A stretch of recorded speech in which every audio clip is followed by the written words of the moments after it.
Salut Caro, ou Salut plutôt Carolina. Oui, Au plaisir de te rencontrer pour la première fois. pareil, J'adore ton énergie.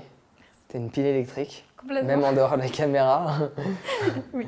On a eu des très bonnes discussions et j'aimerais bien les partager avec toutes ces personnes qui nous suivent, qui te suivent, qui me suivent. Après, je pars toujours sur le principe que la personne qui te connaît le mieux, c'est toi. Donc, pour commencer cette interview, veux-tu te présenter et dire qui tu es et ce que tu fais? Bien sûr. Qui je suis Du coup, comme tu l'as justement dit, je m'appelle Carolina. Je suis étudiante maintenant depuis 1 an en sociologie en première année à la fac. Je suis née à Genève. Mes deux parents sont respectivement mon père d'origine espagnole et ma mère d'origine colombienne. Du coup, je parle espagnol parce qu'on me l'a appris tout simplement. Je le dis parce que des fois, j'ai fait des vidéos en espagnol du coup, et puis c'est vrai que ça plaît beaucoup. Qui je suis? C'est compliqué, je suis vraiment beaucoup de choses et je ne suis pas sûre que je puisse répondre quelque chose de constant, disons. Donc je pense que je suis juste une personne qui se pose beaucoup de questions et ça pour le coup c'est pas prêt de changer je pense et ça n'a pas vraiment changé depuis que j'ai l'âge de me les poser. Est-ce qu'il y a un âge où on s'est posé? Disons où j'ai conscience que je le fais. Hmm, Mais non, je pense qu'on se pose des questions à tous les âges en effet. Intéressant. J'aimerais bien commencer par, c'est quoi ta définition de la spiritualité? Moi, je pense qu'on peut le définir à travers la quête de réponse à certaines questions qui donnent du sens à notre vie. Alors, ça peut s'étendre sur beaucoup de domaines, à mon avis. De ce que j'ai compris, c'est plus la quête de l'esprit, étymologiquement parlant. Mais pour moi, quand j'ai commencé à développer vraiment une spiritualité, c'est quand je me suis posé ce genre de questions, justement. Qui je suis, de quoi j'ai besoin, qu'est-ce que je veux faire, quel est l'impact que j'ai envie d'avoir dans le monde, sur les autres, sur moi-même. Et du coup, je pense que c'est juste cultiver un système de croyances qui nous permet d'atteindre un certain objectif qui nous convient. Donc je pars du principe qu'il n'y a pas un type de spiritualité, je pense que c'est juste la bulle qu'on se crée chacun dans laquelle on cherche à rassembler toutes les réponses qui nous servent. Donc du coup, à trouver un sens à notre vie? Oui, et puis peut-être pas que donner un sens, mais se donner l'occasion de traverser ce moment qui se situe entre la naissance et la mort de la manière qui nous convient le mieux. Donc peut-être qu'il n'y a pas toujours un sens, mais parfois c'est juste une manière de survivre peut-être et d'encaisser des choses parfois qui peuvent être difficiles sans pour autant se laisser abandonner. Tu vois. Enfin, pour moi, c'est vraiment dans ces moments-là, je pense, qu'est le plus intervenue ma spiritualité, même si c'est quand même un peu négatif du coup ce que je dis. Mais c'est vrai que c'est malheureusement le cas. Donc, beaucoup de fois, c'est dans les situations un peu difficiles et dures de la vie qu'on a besoin de se poser ce genre de questions et de se dire ok, comment je peux faire et qu'est-ce que je peux croire pour m'en sortir dans cette situation. Même si je sais que ça peut ne pas être vrai, mais juste quelque chose qui m'aide et qui me fasse que je m'en sors. C'est un peu comme ça que je le vois. Et puis d'essayer de le cultiver par la suite, même quand ça va mieux, parce qu'on sait que ça nous fait du bien. Du coup, est-ce qu'il y a une pratique que tu as développée au cours de ces dernières années qui t'aide à trouver toutes ces réponses à toutes ces questions, qui t'aide à te sentir bien dans ton quotidien? Est-ce qu'il y a quelque chose que tu fais en particulier tous les jours? Une sorte de routine matinale, par exemple? Non, alors j'ai pas de routine matinale, mais j'ai remarqué c'est pas une chose que je fais, mais c'est un moyen de communiquer que j'ai qui me permet de retrouver en fait cette spiritualité, disons, parce que j'ai l'impression que c'est pas toujours aussi présent que ça chez moi. En fait, il y a des moments où je vais vraiment beaucoup plus être justement dans cette quête de l'esprit, où je vais beaucoup être dans ma tête, dans une introversion, pas une introversion, une introspection, et que je vais être très focalisée sur ce type de questionnement et des moments où je les aurai moins. Mais dans tous les cas, quand j'en ai besoin, en tout cas, je passe beaucoup par les flots de pensée. Je sais qu'il y a des périodes dans lesquelles j'en ai besoin et j'écris en fait tout ce qui me passe par la tête. Et après, par rapport à ce que j'ai pu écrire sur 5, 10, 15 minutes, ça dépend du temps dont j'ai besoin, je vais essayer d'y revenir et de méditer dessus. Donc c'est vrai que je ne le fais pas toujours, mais parfois j'ai besoin de ça. Je sens que j'ai besoin de me poser et de savoir, ok, dans ta tête il y a ça. Essaye de réfléchir, enfin même pas de réfléchir, essaye juste de voir qu'est-ce qui peut sortir de cette réflexion et tu te poses et tu regardes ce qui se passe.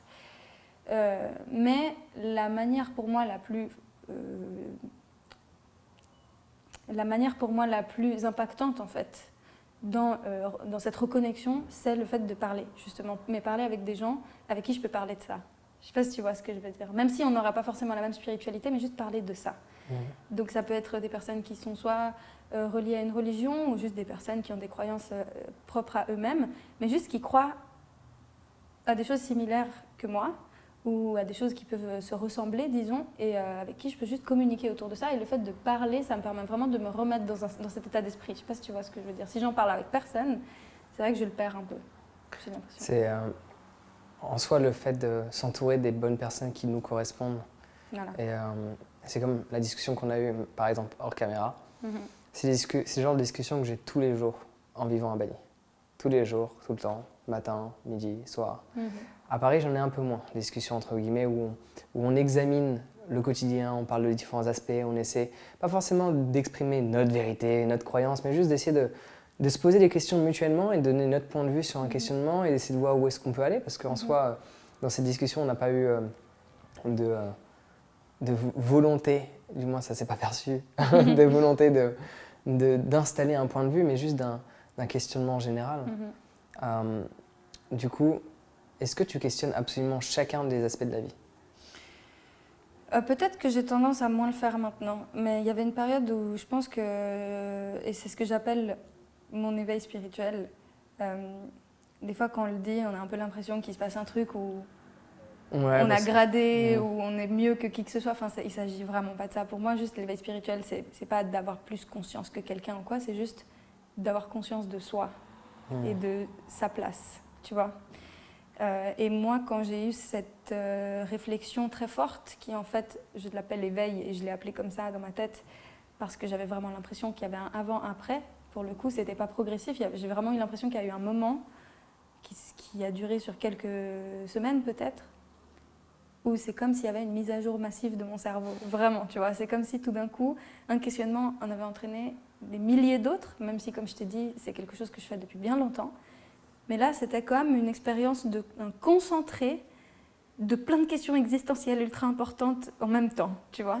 Et donc ce serait pour toi la définition du coup de l'éveil spirituel, se concentrer de questions par rapport à des questions existentielles? Ouais, enfin, c'est comment moi je le vis. Après, je pense pas que ça... Je pense qu'il y a des gens qui le vivent autrement et qui l'appellent pareil, en fait. Mais moi, je sais que c'est comme ça que je l'ai vécu. Et pourquoi je pense que je me suis éveillée, c'est parce qu'en fait, ça a été un moment charnière dans lequel j'ai découvert des choses sur moi que je pense que j'aurais pas découvert pendant longtemps si j'avais pas eu ce moment. En fait, vraiment, je me suis dit, waouh, ma vie, elle va s'arrêter à un moment, ou qui sait, peut-être qu'elle va continuer quand je vais mourir. Je sais pas trop en vrai qu'est-ce que je pense de ça, mais en tout cas là tout de suite, la vie que je vis maintenant, elle a une durée limitée et il faut que je fasse un truc avec ça parce que je peux pas juste continuer comme j'ai continué jusqu'à maintenant. Quand bien même je me posais beaucoup de questions et tout, il manquait quelque chose dans cette vie et ce qui me manquait, c'était voilà cette certitude d'avoir un rôle entre guillemets et de devoir l'accomplir, tu vois. Ça veut pas dire que je pense que j'ai une mission. Je ne me prends pas pour quelqu'un qui doit faire quelque chose en particulier, mais je me suis dit, ok, quel est ton rôle dans ce monde? Tu veux avoir quoi comme impact? C'était ça vraiment que je me suis dit. Tu veux faire quoi? Tu veux que ton existence, elle serve à qui? À quoi? À quelle cause? Et comment tu vas faire pour y arriver? Tout en sachant que ça ne va pas être figé, quoi. Ça peut dépendre des moments de la vie, de ce dont j'aurai besoin, des personnes que je vais côtoyer, mais juste où j'ai comme réalisé ma présence, en fait. C'est un peu ça. J'étais pas juste un être humain qui mange, qui boit, qui dort et tout. Genre, je me disais, mais en fait, je suis autre chose. J'ai un esprit, j'ai une conscience, et il faut du coup que je me concentre là-dessus, plutôt que de faire comme si elle n'existait pas un petit peu. Tu vois ce que je veux dire? C'est là que t'es venu l'envie de partager ce qu'il y a dans ta tête. Exactement, c'est comme ça que j'ai voulu après partager ça sur YouTube, parce que je pense qu'une des grandes richesses qu'on a dans ce monde, c'est le fait de pouvoir développer un monde aussi complexe dans notre tête, c'est-à-dire toi avec toutes tes croyances, tous tes paradigmes, toutes tes connaissances et ton vécu, moi avec le mien et toutes les personnes qui nous entourent, et de réussir à mettre ça en relation avec les autres. Et je trouve que c'est hyper intense en fait, et que tu peux tellement, mais tellement évoluer juste en justement cherchant ces liens. Et moi c'est ça que je voulais faire sur YouTube, je voulais juste dire, ok, bon, alors regardez, c'est comme si j'avais un bilan Le de mes bilan de ta questionnements. tête. J'ai fait un bilan de toutes les questions que j'ai, un bilan de toutes les réponses que j'ai déjà trouvées. Regardez, moi je pense ça, vous pensez quoi? C'est quoi vos questions? Et c'est quoi vos réponses à mes questions? Et peut-être que moi je vais vous donner des réponses, et peut-être que vous allez me donner des réponses. Et en fait, on va encore se poser des questions. Et en fait, c'est comme ça tout le temps. Alors des fois, c'est fatigant.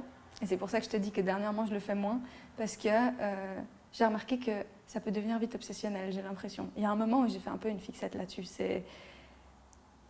Ça devenait presque plus bénéfique, disons. Au début, c'était super, j'ai découvert plein de trucs, et puis après, progressivement, ça me prenait plus la tête qu'autre chose, parce que c'est comme si je cherchais du sens dans tout. Je me suis vite rendu compte qu'en fait, peut-être que c'était pas utile de faire ça, et qu'il fallait juste parfois vivre des choses. Et Comme si le sens de la vie était juste de vivre, peut-être. voilà, et juste d'arrêter de chercher à interpréter beaucoup de choses et tout. Alors après, il y a une dimension, disons, comment expliquer ça, mais en fait, ça se confondait entre la réelle volonté d'évoluer et quelques petits troubles anxieux qui traînaient depuis quelques années, tu vois. Et donc, en fait, ça se mélangeait un petit peu. J'ai progressivement transformé mes questionnements en prétexte pour me mettre à angoisser sur certaines choses, comme si absolument tout devait être interprété et interprétable, tu vois. Et donc, il y a eu des moments où j'ai dû me dire, ok, en fait, juste il y a des trucs sur lesquels ça sert à rien de se prendre la tête et de chercher à savoir qu'est-ce que ça voulait dire et qu'est-ce que ça veut, ça va avoir comme impact dans ma vie, qu'est-ce que, tu vois, me poser toutes ces questions et juste lâcher prise dessus et passer à autre chose, tu vois. Donc c'est vrai que c'était dur de faire la balance. Il y a eu des fois où justement cette envie de questionnement, elle a été plus anxiogène qu'autre chose et c'est pas toujours simple de savoir quand est-ce qu'on est juste en train d'angoisser et quand est-ce qu'on est en train de vraiment décortiquer, casser la coquille, etc. Je pense qu'il faut avoir un peu de recul là-dessus. Intéressant. Du coup, si on parlait un petit peu de tous ces questionnements que tu as pu avoir sur différents aspects, différents thèmes, parce que c'est quelque chose que je trouve intéressant. Donc, tout ce que tu partages, c'est que tu t'es pas focalisé sur un thème et tu parles de plein de thèmes différents qui peuvent même déranger certains. Donc, il faut avoir un certain courage pour le faire et je tiens à le reconnaître. C'est vrai parce que même si tu peux avoir un avis qui peut être parfois d'être juste une analyse, on va te juger, on va te critiquer parce que dans ton analyse, on va peut-être déterminer que tu penses de ce côté-là et pas de celui-ci et vice-versa. Du coup, si on parlait, pour commencer, des femmes, parce que je pense que tu te définis comme étant une femme. Oui. Au sein de la société, tu es définie comme étant une femme. Si on parlait un petit peu du mouvement féministe, déjà, qu'est-ce que tu en penses dans la globalité? Eh bien, écoute, moi, c'est une des meilleures choses qui me sont arrivées dans la vie, que de réaliser certaines choses que j'ai pu réaliser grâce à ce mouvement. Mais il faut savoir qu'il y a des féminismes, il y en a plein. Parfois des mouvements qui s'opposent même les uns entre les autres, même si au final, ils se veulent tous pour une émancipation, une libération d'un tas de pensées préconçues par rapport à ce que sont les femmes, ce que font les hommes, enfin bref, les rapports de genre tout simplement, et la société. Mais en fait, si tu veux, comme pour tous les questionnements qui concernent la société et les discriminations, il y a comme plusieurs étapes de déconstruction.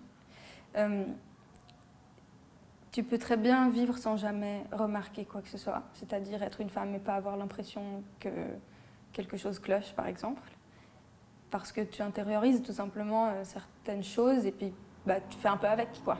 Tu vois ce que je veux dire? C'est ce que moi j'ai fait pendant longtemps. C'est vrai que maintenant, avec le recul, je me rappelle de choses que j'ai pu vivre quand j'avais 13 ans et je ne les avais pas questionnées, tu vois. Et maintenant, je me dis, avec le regard que j'ai à bientôt 23 ans, qu'en fait, c'était pas du tout normal ce qui se passait, que c'était pas sain et que si ça arrivait à une potentielle fille, à ma sœur, à qui que ce soit, je trouverais ça grave. Mais moi, à cet âge-là, je me disais juste ah ouais, bon, c'est comme ça, et puis je l'intériorisais tout simplement. Et puis vient le moment où tu sais pas trop pourquoi, justement, parce que tu as une période d'éveil, tu commences à essayer de creuser beaucoup plus loin dans ta tête que ce que tu fais d'habitude, et tu tombes sur une vidéo, une personne, un article, un livre, peu importe, ça peut être n'importe quel déclencheur qui te lance dans la direction de la déconstruction, tu vois. Genre, tu te poses juste une question, comme par exemple celle que je me suis posée sur « Mais pourquoi on porte des soutiens-gorge? À quoi ça sert en vrai ?» Tu vois. parce qu'en fait, tout le monde en porte. Enfin, les personnes qui m'entouraient, les femmes qui m'entouraient en portaient, personne ne le questionnait. Moi, j'en ai mis, mais sans réfléchir, en fait. J'en ai mis, j'avais des piqûres de moustiques, ça ne me servait à rien, mais pour moi, c'était normal de le faire, tu vois. Et je sais pas, j'étais en cours, je devais faire... nous, on a l'équivalent en Suisse, ça s'appelle le collège, c'est l'équivalent de votre lycée ici. Okay. Et on doit faire ce qu'on appelle un travail de maturité. Et en fait, du coup, comme je me posais cette question de pourquoi on porte des soutiens-gorge, progressivement, j'ai commencé à vouloir m'informer sur la question et puis à voir qu'il y avait déjà des personnes qui avaient interrogé ça. Et puis progressivement, à voir qu'il y avait des personnes qui avaient interrogé plein d'autres choses sur le comportement qu'on impose aux femmes ou qu'elles-mêmes s'imposent aussi entre elles. Et puis après, on découvre le mot sexisme et puis on se dit « Ah, ça veut dire quoi ?» Et puis en fait, on lit la définition et puis on se dit « Ah, mais grave, je vois trop de quoi ça parle !» Mais en même temps, on est un peu réticent parce que parfois on trouve que c'est un peu extrême, on trouve que c'est un peu exagéré, on se dit « Ah, mais c'est trop radical pour moi. » Enfin, moi je vois un petit peu, mais moi ça ne me ressemble pas. Et donc progressivement, voilà, on se pose des questions, on se pose des questions, on se pose des questions. Et je pense que l'étape zéro, entre guillemets, de la déconstruction, c'est avoir conscience du problème, mais pas trop avoir envie d'admettre qu'on en fait partie. Je sais pas si tu vois ce que je veux dire. Genre, c'est même pas ignorer le problème. Ouais, c'est se dire que le problème est là, mais on n'y participe pas. Voilà, un peu comme quelqu'un qui se dit « Ah ouais, l'écologie », mais qui va jamais changer quoi que ce soit dans son quotidien, qui va faire comme ça n'existait pas. Son frigo reste le même. Et qui va quand même trouver un moyen de discréditer un peu les personnes qui font partie du camp, ceux qui savent, entre guillemets, pour pas trop, pour se dire non mais je suis différente de ces personnes, du coup il ne faudrait pas que j'agisse comme elles puisque je suis pas pareille. Mais c'est bien ce qu'elles font, hein, mais moi je leur ressemble pas. Donc c'était un peu mon raisonnement. D'ailleurs j'avais fait une vidéo sur le féminisme justement il y a 3 ans je crois à peu près, que j'ai critiqué par la suite 1 an et demi après. Et cette vidéo justement c'est le témoignage de ce moment-là où je me dis ouais grave, intéressant le sexisme, mais ouais c'est pas bien les discriminations et tout. Mais moi je suis pas comme ces radicales, moi je suis pas comme ces extrêmes, moi je veux pas m'associer à ces personnes et du coup essayer de trouver des failles et de dire oui parce que je suis pas d'accord, parce que ça. Et puis je pense que j'ai des bons arguments et qui sont réfléchis alors que c'est ce que donne tout le monde au début. C'est comme le fameux ouais le lion il mange la gazelle, pourquoi tu vas arrêter de manger de la viande? C'est un peu ça, tu vois. C'est genre ouais j'ai conscience c'est un problème mais en même temps on est des animaux, tu vois, on va manger, on est carnivores. Tu vois ce que je veux dire? Ouais. C'est faux, on n'est pas carnivores, je sais. C'est un peu ça en fait. Puis après tu as l'étape qui suit qui est que tu sens qu'il y a un truc qui ne va pas, tu sens qu'il y a une tension. Tu te dis, ouais, mais quand même, je ne peux pas continuer comme ça parce que plus j'en sais, plus je me rends compte qu'il faut que concrètement je me remette en question. Et après, là, c'est la débandade, quoi, parce que tu vois qu'absolument tout autour de toi peut te rappeler cette dimension, tu vois, genre, c'est bête, hein, mais on dit, ouais, quand tu te poses des questions, par exemple, sur, à nouveau, l'écologie, le sexisme, le racisme, ce genre de trucs, c'est vrai qu'on te dit après que tu le vois partout. Mais c'est vrai, c'est juste parce qu'en fait, c'est comme si tu réalisais que quelque chose existait avant toi, mais que tu n'avais pas remarqué, et après tu le vois partout. C'est comme si on te dit maintenant qu'il existe une nouvelle couleur, tu n'as juste pas appris à la regarder, et puis tout d'un coup, tu arrives à l'apercevoir, tu vois, et c'est un peu ça. Et ça, c'est dur, c'est vraiment dur comme processus, parce qu'après, tu commences à réfléchir à tout ce que tu as pu dire, ce que tu as pu faire, ce que tu as pu... Parce que tu réalises au final que tu participais à cette chose que tu ne veux pas expérimenter. Et puis que tu ne veux pas ressembler à ça en fait. Et c'est là où tu grandis parce que tu te dis, bon ok, soit je continue à faire pareil, mais du coup, en fait, il y a un conflit intérieur parce que je ne suis plus d'accord. Moi, en réalité, profondément, je sais que c'est pas juste et c'est pas ce que je veux. Mais en même temps, c'est tellement dur de réussir à démanteler le système dans sa propre tête, tu vois. Et donc du coup, comment être confronté à cette réalité? Comment gérer le fait d'être confronté à cette réalité? Ah mais je me pose aussi encore la question si tu veux savoir parce que je me sens aussi parfois dépassée non seulement par moi-même mais par les autres. Parce que tu as déjà le conflit avec toi-même, de toutes tes failles, de tout ce que tu dois apprendre et ça demande un effort de réapprendre. Parce qu'en fait tu dois désapprendre puis réapprendre. Ça demande du temps, ça demande de l'énergie, ça demande de l'effort mais au final ça vaut la peine. Mais après, une fois que toi tu as réussi dedans à remettre un peu le puzzle en place et puis tu te dis ok bon, ça me ressemble un peu plus maintenant, c'est comme je veux être, et bah tu as la confrontation avec le reste. Tes proches, peut-être une personne qui t'est chère, avec qui tu partages une relation amoureuse, peut-être des personnes, tes professeurs, tes employés, tes employeurs. Et du coup, c'est ça. C'est comme un jeu où tu grattes de niveau, tu vois. Et du coup, après, tu dois apprendre à vivre entre deux. C'est-à-dire à t'adapter parfois avec certaines personnes qui ne vont jamais être d'accord avec toi, mais dont tu as besoin. Je ne sais pas, par exemple, ton patron, si tu as un patron. Même si tu aimerais bien dire à ton patron ce que vous faites, c'est pas respectueux, ou vous m'avez fait ci, vous m'avez fait ça. Non, ben, il y a des personnes parfois qui n'arrivent pas et qui ne peuvent pas et qui s'adaptent. Parfois on arrive et on communique. Parfois on communique et ça ne marche pas. Parfois on communique et on n'aurait pas dû. Parfois on ne communique pas alors qu'on aurait dû. Et en fait c'est tout un apprentissage. C'est juste de réussir à faire la part des choses, quoi. À se dire, dans cette situation-là, avec cette personne, je peux prendre le temps et je me sens capable de discuter autour de ça. Ce qui est dur à faire au début, parce qu'au début, tu as envie que tout le monde comprenne, tu as envie que tout le monde t'écoute, parce que tu te dis, mais comment tu peux ne pas être d'accord ? Comment tu peux ne pas réaliser ça ? Voilà, Ouais. regarde, moi j'ai vu ça, tu peux pas me dire que tu le vois pas. Et en fait, souvent tu bloques et tu es frustré. Et en fait, il faut commencer à gérer cette frustration, cet énervement, cette injustice aussi, parce que du coup, tu commences à voir des choses que beaucoup de gens ne veulent pas voir. Ouais, et je pense que les gens ne veulent pas le voir parce que s'ils le voient, ils sont confrontés à deux choses. Enfin, à une alternative, à deux options. Soit je vois la réalité telle qu'elle est et du coup, il va falloir que je change. Soit je la vois, mais donc du coup, je préfère trouver une excuse, me voiler la face parce que j'ai pas envie de changer moi. Parce que le soi dont on parle, c'est relié à l'ego. Et notre ego, c'est identifier un comportement. Et, enfin. Bien sûr. Mais c'est ça le problème, c'est que tu dois déjà batailler avec ton propre ego et après essayer de gérer le tien en fonction des autres et vice-versa. Et du coup, ma manière à moi de me confronter à cette réalité qui pour le coup est vraiment dure parce que en fait ça va loin. On ne parle pas de caprice, on ne parle pas de... Enfin c'est des trucs graves quand même, tu vois ce que je veux dire ? Genre on parle de crimes, on parle de délits, on parle de meurtres, on parle de ce genre de choses. On parle aussi de choses peut-être qui ont l'air moins graves aussi, comme des remarques, des blagues, ce genre de trucs. Mais en fait tout ça fait partie du même tronc d'arbre, c'est les branches du même tronc, tu vois. Mais du coup, moi je peux comprendre, et je l'ai été très probablement, que le dépassement fait que parfois on perd un peu la foi. Je sais pas si tu vois ce que je veux dire. Et là pour le coup, moi c'est typiquement à ces moments-là que ma spiritualité, elle partait en vrille. C'est comme si j'y croyais plus parce que je me disais, mais en fait, je peux pas dire que tout a un sens, je peux pas dire que cette expérience va me servir, c'est trop dur, c'est trop horrible. Je peux pas raisonner comme ça. Et en fait, voilà, essayer de trouver une balance entre mon individualité, ce que j'ai besoin pour moi, et ce que je peux essayer de faire pour le reste, pour le monde, pour les autres et pour la société globale, tu vois. Et une des manières que j'ai trouvées pour, disons, pour ne pas être autant dépassée, c'est juste de trouver des personnes qui comprennent.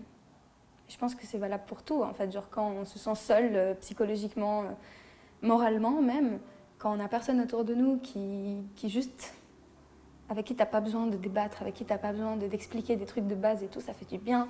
Et juste tu te dis, ok, genre ce que je fais n'est pas inutile parce qu'en fait on est beaucoup. Donc si ça se trouve, ça va continuer à être comme ça et puis au final ça va peut-être payer tous ces efforts, tu vois. Mais voilà, c'est un apprentissage. Moi je pense que c'est vraiment quelque chose qui demande une sorte d'entraînement, quoi, jusqu'à ce qu'on puisse le vivre d'une façon qui ne soit pas trop toxique pour nous, parce qu'on peut se laisser envahir. Il y a des personnes qui se laissent complètement submerger par la détresse, par l'injustice et toutes ces choses, et qui, au final, s'envoient être beaucoup plus malheureuses, tristes et dévastées qu'autre chose, alors que le but, c'est quand même qu'on puisse continuer, quoi, et vivre mieux. Ouais, exactement. Du coup, quand on parle de mieux vivre et d'avoir un impact aussi à travers tout ça, j'ai vu que tu t'es intéressée au minimalisme. Oui. Qu'est-ce que les gens devraient savoir par rapport à ça ? Parce qu'on peut avoir des préjugés aussi par rapport à ce mouvement, le fait de ne plus rien posséder, le fait de ne plus avoir quoi que ce soit, de ne plus rien acheter.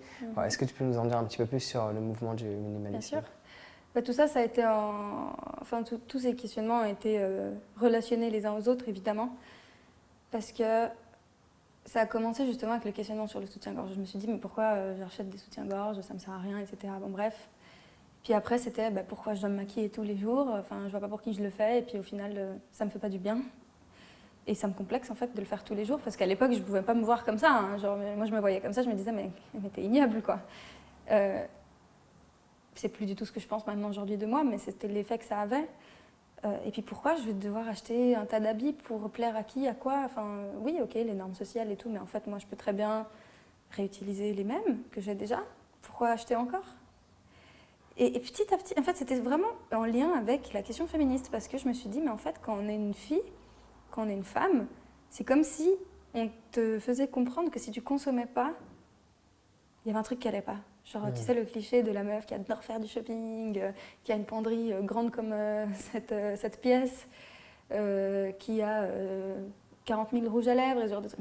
Plein de bagues, plein Mais d'accessoires. moi, pour être une femme et que je me sente comme ça, alors soit, il y en a qui se sentent de cette manière-là si elles en ont besoin, mais c'est pas une condition sine qua non, disons, on peut très bien ne pas le faire, et voilà.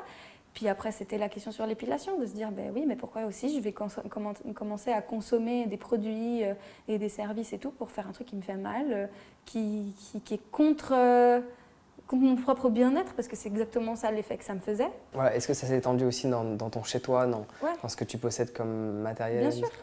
En fait, cette réflexion que j'ai eue à propos de mon corps et de ce que j'en faisais et de comment je me présentais, après, je l'ai juste étendue au reste, où je me suis dit, mais voilà, tous ces produits qu'on utilise, cosmétiques, tout ça aussi, je peux les réduire parce qu'en fait, mon corps, il fait bien le travail. Et puis, ces vêtements, ils vont très bien.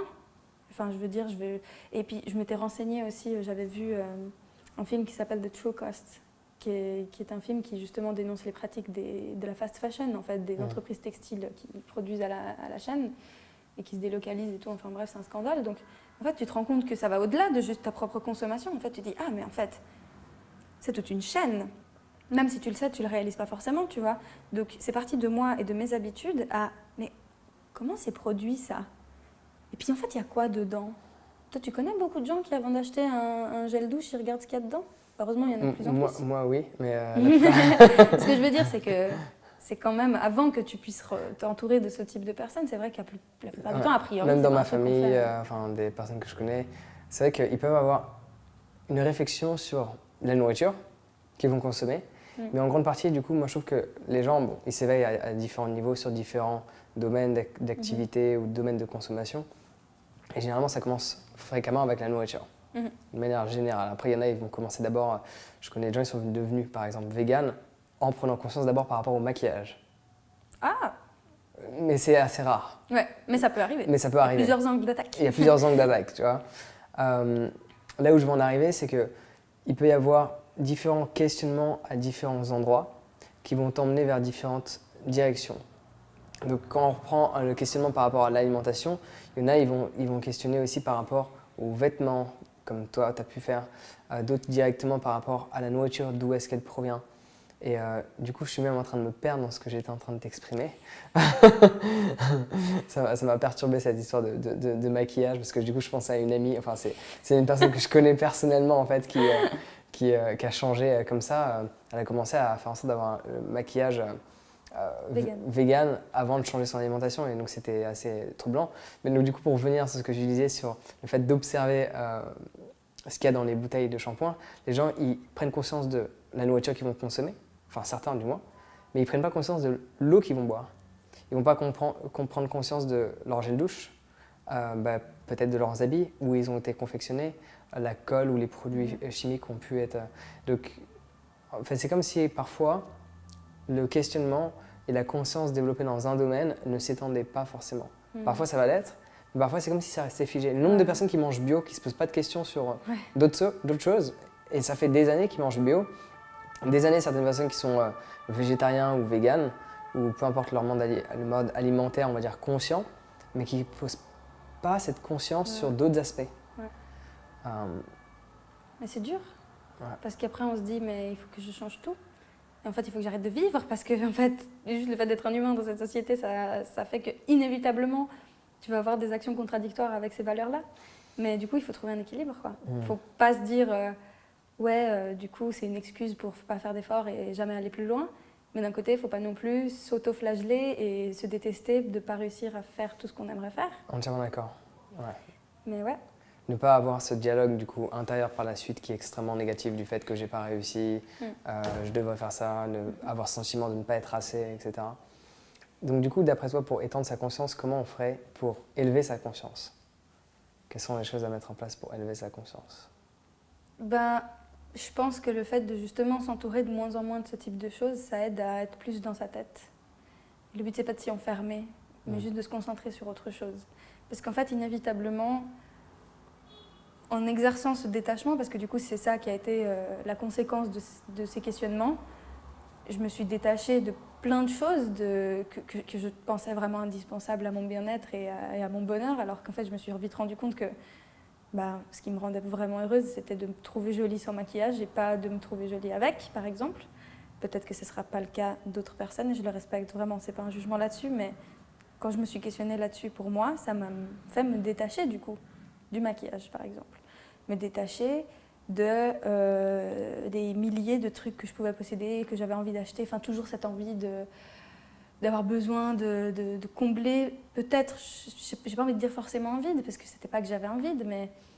Parce qu'en soi, tu crées le vide. Ou même peut-être un ennui, tu vois, le fait de se dire, oh je m'ennuie, pourquoi j'irais pas chercher un truc intéressant à acheter, tu vois ce que je veux dire? Ouais. Et après, je dis ça comme si on achetait des trucs facilement, comme si on avait genre de l'argent à claquer à tout va, mais c'est pas ça la question. C'est juste que moi je me rappelle que même quand j'avais un petit peu d'argent de poche, à la place de me dire, de réfléchir vraiment à qu'est-ce que je pouvais en faire, je me disais je vais acheter un truc et je pensais que ça allait me rendre contente et du coup j'étais sûre que j'allais trouver quelque chose qui valait la peine et en fait ça me servait à rien. Parce que au final, voilà, l'esprit il est plus occupé par toutes ces possessions et tout. Et puis est-ce qu'on va me voler, et puis est-ce que je vais le perdre, et puis est-ce qu'il est cassé, et puis est-ce que si, plutôt que de juste concentrer toute cette énergie ailleurs, quoi. Et moi, c'est un peu ça que ça m'a fait, et je l'ai surtout expérimenté quand je suis partie en voyage en sac à dos. C'était la première fois que je vivais autant de temps avec aussi peu de choses. Alors, c'est pas pour glamouriser la précarité, vraiment pas. Hein. C'est pas pour dire, regardez, si vous avez rien, ne vous plaignez pas, soyez heureux, tu vois. C'est pas ça, parce qu'il y a des gens qui en souffrent, évidemment. Mais expérimenter le fait de tout d'un coup être juste avec soi et sa tête et avoir peu de trucs auxquels s'occuper, desquels s'occuper, ça libère tellement l'esprit. Non mais c'est vrai. Tout d'un coup, tu sais, genre, je sais pas, c'est comme si t'avais un poids en moins, un truc, tu te sens léger, tu te sens... Tu te dis, ah ouais, juste je le prends et je vais là, et puis je pars là, et puis en fait, j'ai pas besoin de me mettre un milliard de barrières pour... ah, mais qu'est-ce que je fais du coup avec, je sais pas moi... ma télé, mon truc, je peux pas le transporter. Et en fait, expérimenter ça, c'était assez particulier, tu vois. C'était la première fois que je le vivais. Alors après, j'étais contente de retourner dans ma vie normale, disons. Mais c'est vrai que je portais beaucoup moins d'attention à des choses qui, en fait, étaient futiles qu'avant. Donc du coup, ce voyage que je trouve très intéressant, oui. Le fait de voyager tout court, de voyager seule d'autant plus, et encore plus de voyager seule en tant que femme. Parce que beaucoup de personnes m'ont posé cette question, étant donné qu'ils savent que j'ai beaucoup voyagé dans de nombreux pays, notamment seul. Sauf qu'il y a toujours cet aspect qui revient. Oui, tu as voyagé seul, c'est bien, mais tu es un homme. Du coup, tu as voyagé seul en tant que femme. Et donc, du coup, quelle a été ton expérience? Alors, je mentirais si je disais que je me suis jamais posé de questions et que j'étais pas stressée et que j'ai pas eu des moments où j'ai presque regretté et je me suis dit j'aurais pas dû partir seule, patati patata. Mais ça m'a tellement prouvé une force que j'avais pas. C'est bête parce que en vrai, je me dis que c'est dommage d'avoir dû faire carrément ça pour pouvoir le comprendre. Mais bon, pour le coup, ça a été assez radical comment je l'ai réalisé. Parce que en fait, je voulais juste pas... Enfin, je refuse de vivre dans un monde dans lequel je me dis que parce que je suis une femme, je peux pas faire ci ou ça, tu vois. Comme voyager et comme partir seule. Enfin, pourquoi je pourrais pas?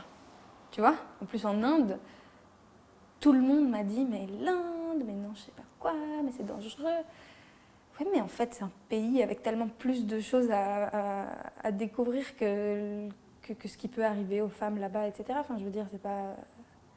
Enfin, juste laissez-moi découvrir le pays, quoi, c'est tout. La culture, les personnes. Et j'avais vraiment tellement envie de juste changer d'air, en fait, genre de juste voir une autre manière de penser, une autre manière de vivre, une autre manière de... Je voulais juste sortir de cette bulle, en fait, tu vois. J'avais déjà pu voyager avant, mais c'était toujours dans des contextes, vraiment de vacances, tu vois. Alors que là, je partais pas en vacances, je partais à... Comment dire? En fait, explorer. Non, même pas explorer, c'est pas vraiment le mot. Changer ta manière de penser. C'était juste, je voulais être dans un contexte différent, tu vois. Je voulais juste m'enrichir dans ma tête. J'avais juste envie de de pouvoir côtoyer des nouvelles choses, tout simplement. Je ne partais pas en mode... parce qu'en fait, j'aime pas trop le mot explorer dans le sens où je suis vraiment pas partie dans une optique de découvrir plein de trucs. J'avais pas envie de voir ça et ça et ça et ça. C'était vraiment pas du tout mon optique. Moi, je voulais juste vivre la vie de tous les jours dans un autre contexte. Et de juste que mon esprit apprenne des nouvelles choses, en fait. C'était ça. Et... pardon. Non, je dis pas pardon. Il y a cette phrase qui dit que on ne voyage pas pour changer de pays, mais pour changer d'idée. Parce que cette exploration que j'exprime, elle est aussi une exploration interne, due au fait qu'on est dans un autre contexte. J'ai rencontré beaucoup de personnes qui m'ont dit « Ah, mais t'es pas allé visiter ça, et puis machin de truc, et puis pourquoi t'as pas... » Mais en fait, j'en avais vraiment rien à faire. Moi, genre, je voulais pas aller là-bas parce que... Alors oui, certes, j'imagine bien qu'il y a des monuments incroyables et tout ce que tu veux, mais moi, c'était vraiment juste d'être avec d'autres valeurs, justement une autre spiritualité, découvrir quelque chose de juste différent que... pour m'aider justement à ouvrir des nouvelles portes et à peut-être en fermer d'autres, tu vois. Et expérimenter ça, ça a été très fort parce que non seulement parce que je suis une femme et que j'étais seule, j'ai dû, comme je t'ai dit, ouvrir et fermer certaines portes parce que forcément ça m'a questionnée sur beaucoup de choses. Parfois je me suis dit fais pas ci ou fais ça ou va pas là-bas ou demande plutôt ça, et du coup c'était un nouveau challenge parce que je devais m'adapter à un nouveau contexte, à des nouvelles personnes, dans une nouvelle langue, etc.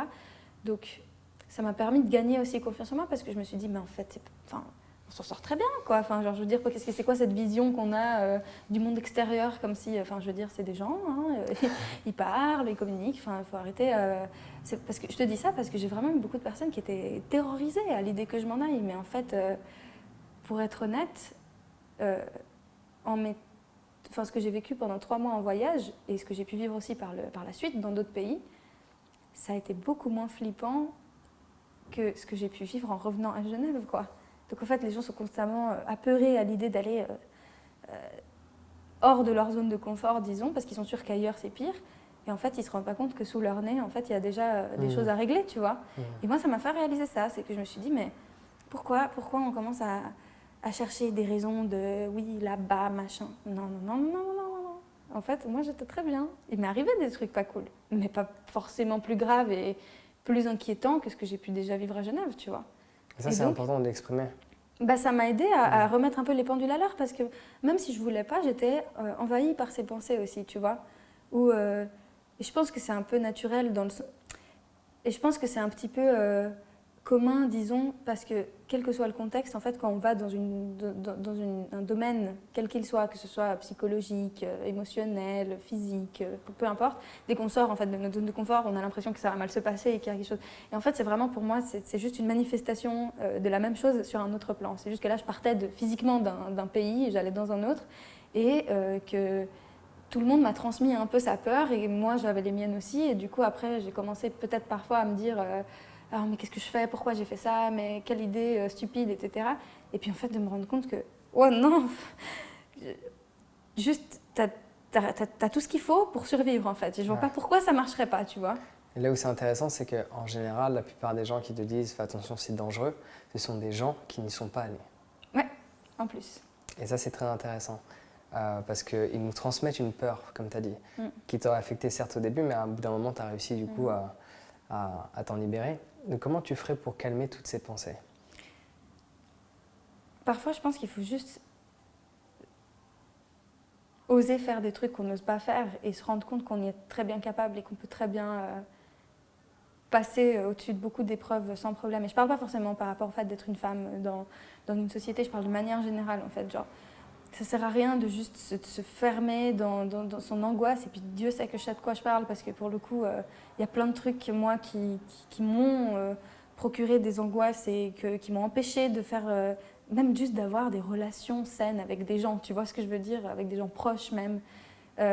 Et du coup, des fois on se dit mais non mais je peux pas faire ça, je peux pas demander ça, je peux pas proposer ça, je peux pas aller là-bas, je peux pas machin, truc. Et en fait, ce qui nous fait peur, c'est plus notre fausse perception de ce qui pourrait arriver que vraiment la situation auquel on est confronté. Parce qu'en fait, souvent, on se rend compte que « Ah, c'est juste ça. Ah, en fait, il m'a juste dit non. C'est pas grave en fait, il m'a juste dit non. Ah en fait, bah, je suis en Inde et je sais très bien me débrouiller, je sais très bien communiquer, j'arrive quand même à... Je suis pas, enfin, je veux dire, si t'as un petit peu... Enfin, après, il faut quand même avoir des bases, quoi. Je veux dire, faut pas faire des trucs, on sait très bien que ça va pas marcher, tu vois. Mais essayer d'analyser si objectivement, si factuellement, on a des vraies raisons d'avoir peur, tu vois. Par exemple, moi, je suis partie en Colombie il y a un mois voir ma famille et je pense que c'est plus pertinent si je vais parler à des personnes qui habitent là-bas directement et que je leur dise quels sont les endroits où il ne faut pas que j'y aille seule et de les écouter eux. Oui. Tu vois ce que je veux dire? Mais après, tout va bien. Moi, j'étais en Colombie seule pendant une semaine avant que mon copain m'y rejoigne. Quoi? En Colombie, toute seule, mais machin, mais c'est violent, patati patata. Mais même des gens qui viennent de là-bas, mais qui n'habitent plus depuis longtemps, qui m'ont dit ça. Mais t'es folle, pourquoi tu pars toute seule là? Mais c'est génial d'être là-bas. C'est un super pays. Alors, j'ai pas envie de dire ça pour faire comme s'il n'y avait jamais de problème, hein, et puis que les gens souffraient pas. Comme dans chaque lieu, il y a toujours des problèmes. Voilà. Dans chaque lieu, c'est ce qu'il y a certains lieux où on accentue un peu plus. Mais quand on regarde les pourcentages, soit d'accidents dans certains pays par rapport au pourcentage de la population, non pas au pourcentage général, c'est pas si dramatique que ça. C'est juste qu'on nous rabâche les mêmes images. Ouais. Et puis parce que ça nous rassure de dire qu'ailleurs c'est pire. Ouais. Mais ça en nous fait, conforte dans l'idée de rester là où on est et de ne pas créer le changement qu'on aimerait expérimenter. Exact.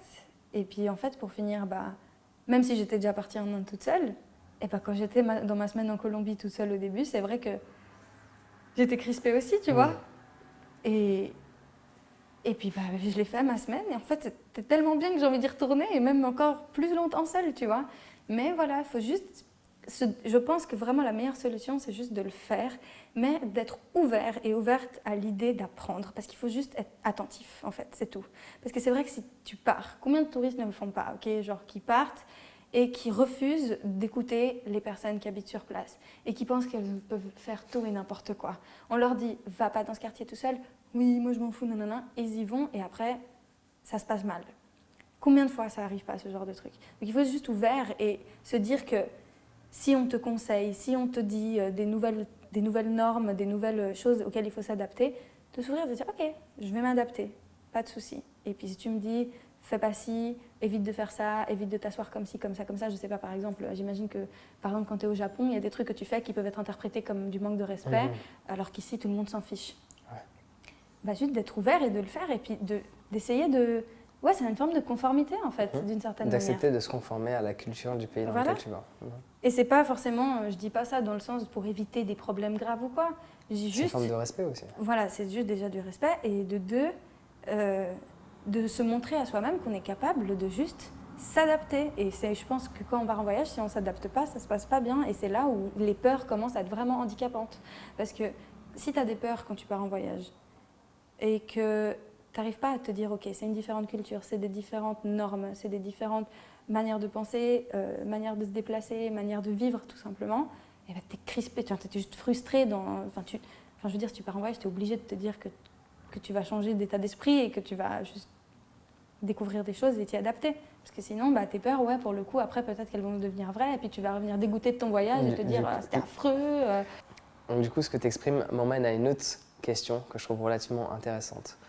Étant donné que c'est quelque chose que personnellement j'ai pu réaliser dans mon quotidien et je voulais savoir si tu l'as réalisé, si tu penses que c'est quelque chose qui peut arriver. Est-ce que selon toi, le fait de penser négativement par rapport à une situation, par rapport à un contexte, va faire en sorte qu'on va attirer à soi, dans sa réalité, davantage de situations négatives? Je pense que dans une certaine mesure, oui, parce que si nos actions, elles résultent de notre état d'esprit. Par exemple, je sais pas, un matin, tu te réveilles et que tu es de mauvaise humeur et que tu te dis cette journée est merdique, ça va mal se passer, et puis il m'est arrivé ça et ça et ça et ça et ça. Quand bien même tu as sûrement de très bonnes raisons de le penser, si tu restes dans cet état d'esprit, tu risques de prendre des décisions dans la journée en fonction de cet état d'esprit. Par exemple, je sais pas, il y aura peut-être une occasion en or qui passe à côté de toi, puis comme tu es déjà dans le mood de te dire ouais, cette journée c'est de la merde et tout, peut-être que tu vas même pas la voir. Alors que si tu te disais bon, ok, hier c'était un peu nul, mais aujourd'hui c'est une autre journée, ce sera mieux, etc. Quand tu vas voir l'occasion en or passer à côté de toi, peut-être que là, tu auras assez d'attention et d'énergie pour te dire « Ah, il y a peut-être une occasion en or là ». Parce que tu es dans une optique d'ouverture, tu vois. Mais après, je pense pas que on attire le négatif dans la mesure où je crois que les vraies choses très négatives qui peuvent arriver à quelqu'un, parfois sont des choses qu'on n'a ni jamais demandé, ni qu'on n'a jamais pu anticiper, qu'on n'a jamais voulu qu'elles arrivent. Tu vois ce que je veux dire? Même si on n'a jamais voulu, ne penses-tu pas que c'est quelque chose qui peut se manifester dans notre quotidien? Quand on parle de manifestation, on parle de création. Généralement, surtout quand on parle de tout ce qui est spiritualité, on a tendance à vouloir manifester, ou même, je dirais plus accès développement personnel, à vouloir manifester une personne, des finances, un lieu, peu importe. Sauf que du coup, on se focalise sur manifester quelque chose qu'on considère comme étant positif. Et ça arrive à beaucoup de personnes de réaliser que, ah tiens, j'ai manifesté cette chose que je pensais. Ah, je vois ce que tu veux dire. Mais je pense pas que... Enfin, de comment je le perçois, moi, j'ai pas l'impression que c'est moi qui le manifeste.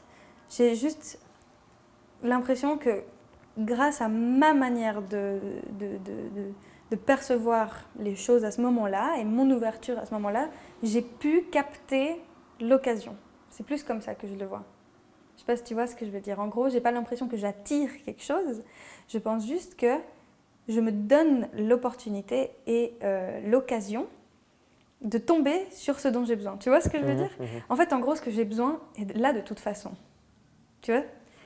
C'est pas moi qui l'ai ramené, c'est pas moi qui l'ai attiré. C'est déjà présent, tu fais juste là, en sorte de... J'ai juste ouvert les yeux et j'ai juste capté que c'était là. Ou j'ai juste cherché au bon endroit parce que j'étais dans le bon état d'esprit.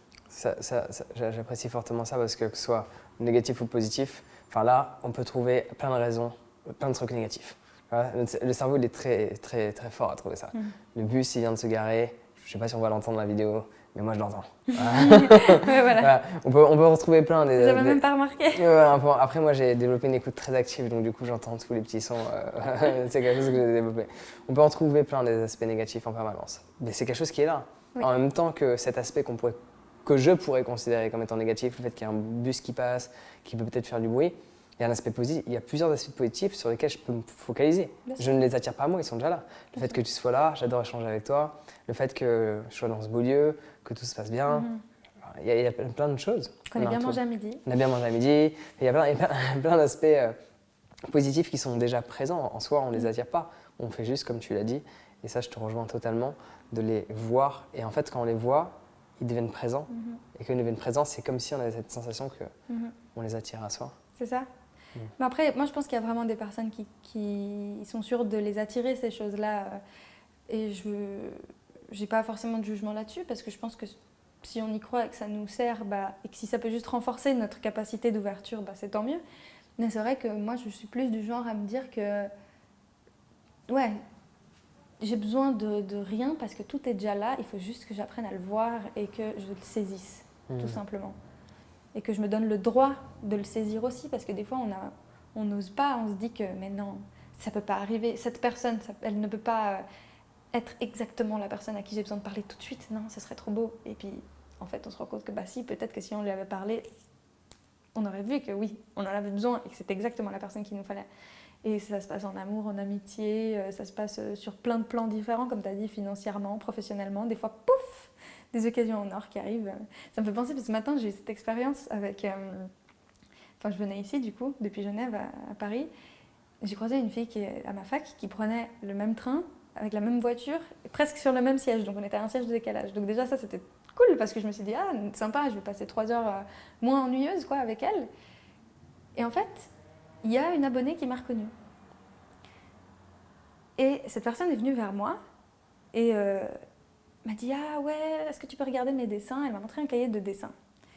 J'ai regardé les dessins, j'ai trouvé ça super. Et en fait, pendant que cette personne m'expliquait qu'est-ce qu'elle était en train de faire de sa vie, pourquoi elle partait à Paris, etc., quelqu'un d'autre l'a entendu et en fait lui a proposé des opportunités professionnelles à Los Angeles. Alors que cette personne n'était même pas avec nous, tu vois. Genre la fille avec les dessins en question disait qu'elle allait partir en voyage aux États-Unis, qu'elle voulait faire ses études là-bas, dans l'illustration, dans des grosses boîtes de cinéma et tout. Et comme par hasard, il y avait un mec assis tout près qui avait un numéro d'un mec à Los Angeles qui travaillait dans le graphisme et l'illustration, et lui a donné le numéro. Et puis, bref, et voilà. Et ils se sont mis en relation les deux, et après ils sont restés dans leur coin, ils ont parlé. Et c'est tout. Et en fait, tout ça, ça s'est passé à travers le fait que j'étais assise là à côté de ce mec et que cette personne m'a reconnue. Et tu vois, je pense pas que cette personne-là avec les dessins a attiré ce mec. Je pense juste c'est que déjà présent. on s'est entendu, on était attentifs, on a capté et puis ça s'est passé. Et ça se passe que quand on est dans cette optique d'ouverture. D'ailleurs, en parlant ouverture, en parlant communication avec des gens, oui. Du coup, tac, tac, tac, mon cerveau, il fait des connexions et il a envie de parler de polyamour. Ah. Du coup, alors, il y a forcément des gens qui peuvent écouter cette vidéo, cet extrait ou cette interview complète, oui. qui ne savent pas forcément ce que c'est. Oui. Donc, est-ce que tu peux définir ce qu'est le polyamour et quelle a été ton expérience ou quelle est ton expérience si tu continues? Alors, moi j'ai découvert ça à travers Esther, qui est une youtubeuse aussi qui fait des vidéos, qui présentait ça comme une manière d'aimer, en fait, une façon de vivre des relations différentes de la façon classique qui est l'exclusivité, la monogamie, même si bon, le mot gamie renvoie au mariage, mais bon, c'est juste plus simple pour la communication. Je te dis ça parce que c'est vrai que souvent on m'a dit oui, alors le polyamour en fait c'est de la polygamie. Bon, soit si on se mariait avec plusieurs personnes, certes ce serait de la polygamie, mais bon. Et donc, en fait, ça renvoie juste à une manière de vivre les relations amoureuses qui veut que on se donne le droit, disons. Non, c'est pas vraiment ça, c'est pas le droit. En fait, ça renvoie à une manière de vivre les relations amoureuses dans lesquelles l'exclusivité sexuelle et amoureuse n'est pas une condition pour le couple. C'est-à-dire que quand on se sent polyamoureux, parce que c'est un état, c'est pas forcément un truc qu'on décide. Ce qu'on décide, c'est si on va avoir ce type de relation ou pas, mais on décide pas de ressentir les choses telles quelles. Et ben, quand on est polyamoureux, on va ressentir le fait de pouvoir, en effet, ressentir de l'amour pour plusieurs personnes et de l'amour de type amoureux. Pas juste de l'amour avec un grand A vaste, c'est-à-dire que bon, entre l'amitié, la famille, l'amour amoureux, tout ça, on peut dire que tout ça fait partie de ce grand cercle qu'est l'amour avec un grand A. Mais là, on parle vraiment de relations amoureuses avec plusieurs personnes, le fait de ressentir un attachement, une volonté d'être avec la personne, d'avoir envie de partager des sentiments et une relation qui va au-delà du fait d'avoir de multiples partenaires sexuels, d'où la différence avec les relations libres. Après, oui, voilà, les terminologies varient. Donc, du coup, la différence qu'il y aurait, ce serait relations libres, il n'y a pas forcément d'engagement dans la relation, et polyamour, il y a un engagement dans les relations. C'est vrai que vulgairement, en gros, c'est vrai qu'on a tendance à utiliser le terme relation libre pour dire ouais, on a un mec ou une meuf dont on est amoureux et puis on se laisse le droit de coucher à gauche, à droite avec qui sais-je, même si en vrai c'est pas tellement comme ça parce que je pense que c'est dur de juste avoir du sexe avec des gens sans vraiment avoir jamais affection avec ces personnes. Peut-être que ça arrive, mais à mon avis, en tout cas de ce que j'ai vu, la plupart des personnes qui vivent ce type de relation partagent aussi une dimension humaine, quoi, tout simplement avec la personne. Et c'est pas juste de la consommation sexuelle. C'est vrai que c'est souvent connoté négativement, je trouve ça dommage.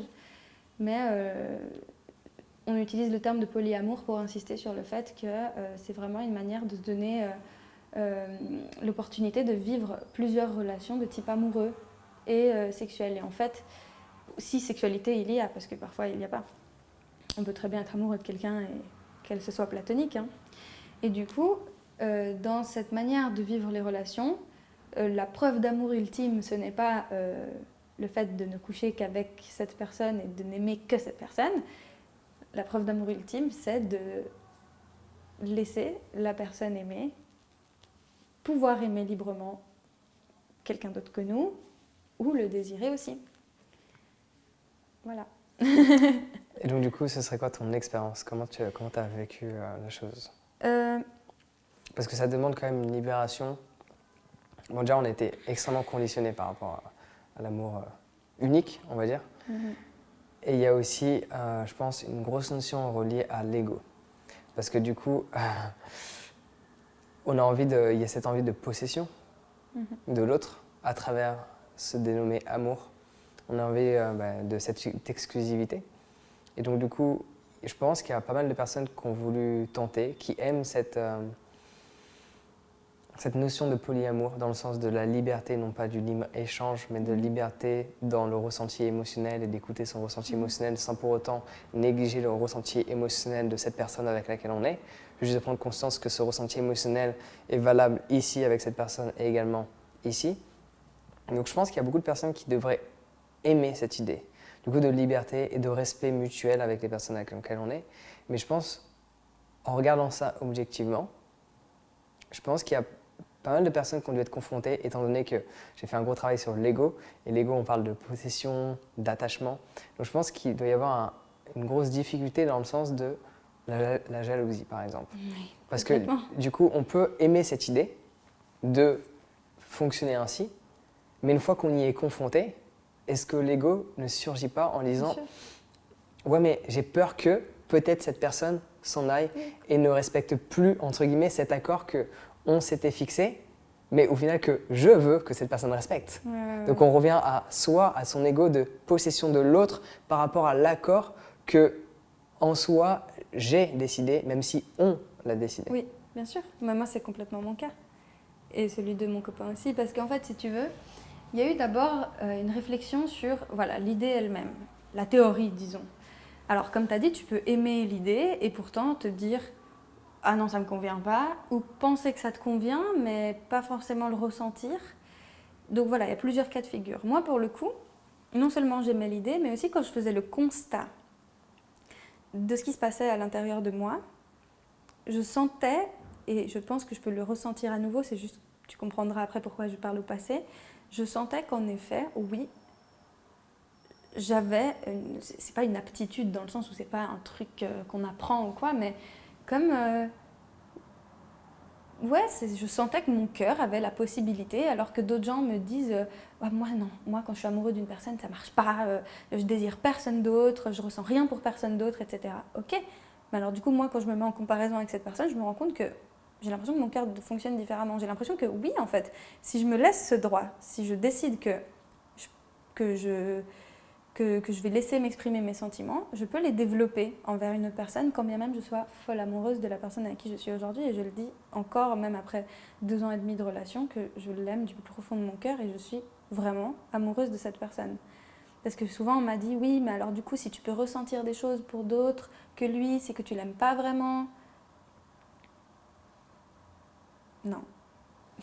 C'est pas, l'amour, c'est pas une denrée limitée qu'on va stocker, qu'on va gaspiller. Non, non.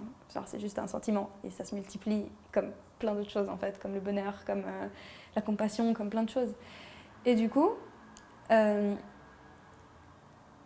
j'ai pas encore aimé quelqu'un aussi fort et profondément que je l'aime lui en ce moment, mais j'ai ressenti en effet de l'attachement, beaucoup d'affection, et si j'avais continué sur ces relations, j'aurais pu vraiment aller plus loin, j'aurais pu vraiment, je pense, développer une forme de sentiment amoureux. Alors après, le but, c'est pas de dire que toutes les relations aient le même sentiment, le même type d'amour, non, enfin, genre, ça veut juste dire qu'on est au-delà de juste se dire, ouais, on couche, mais on s'en fout, hein.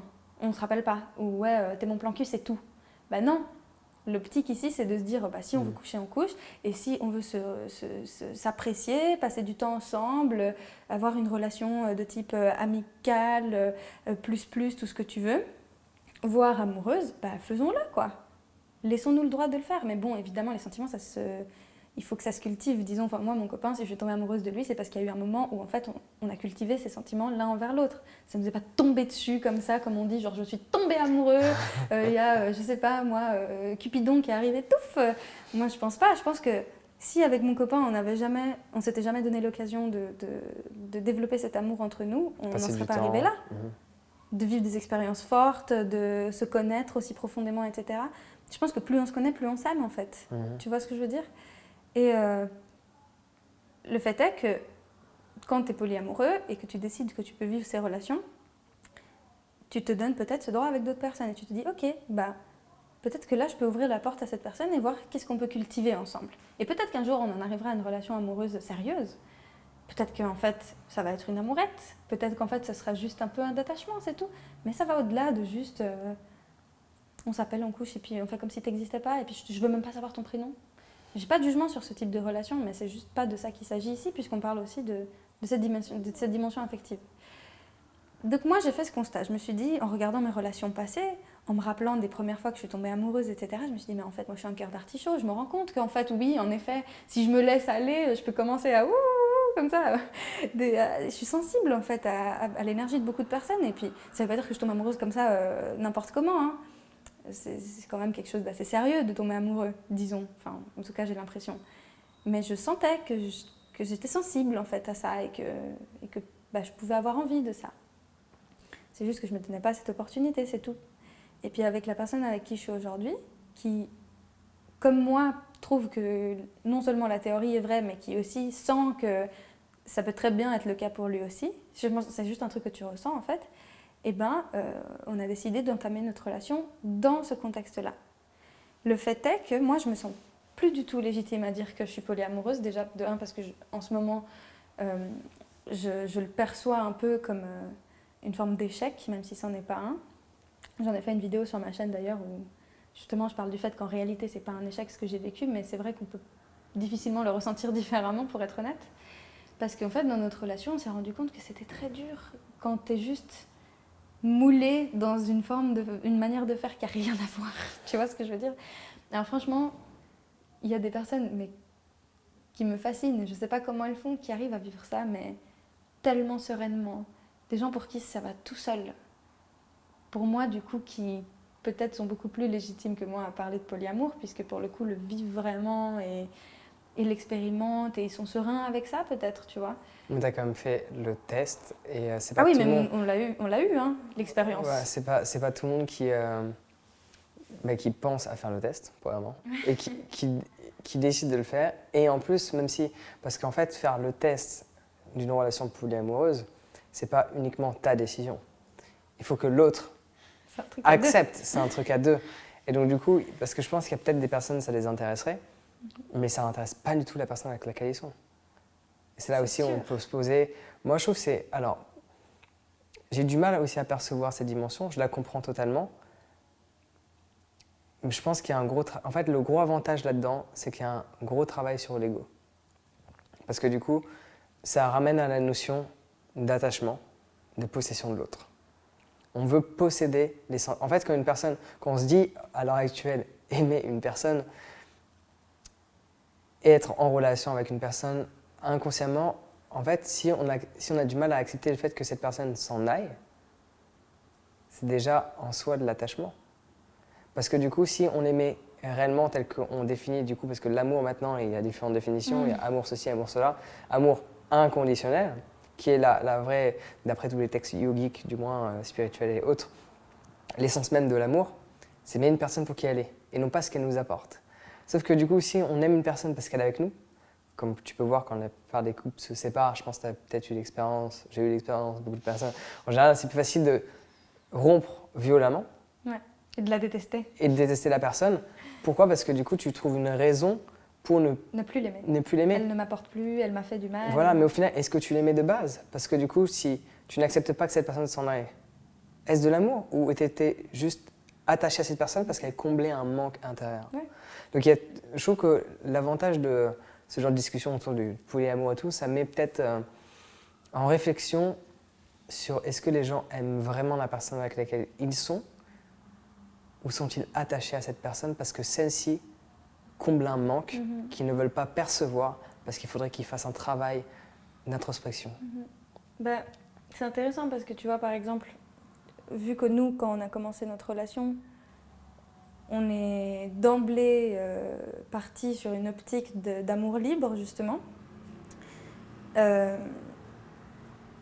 J'ai eu l'occasion de ressentir très violemment des sentiments négatifs, et lui aussi.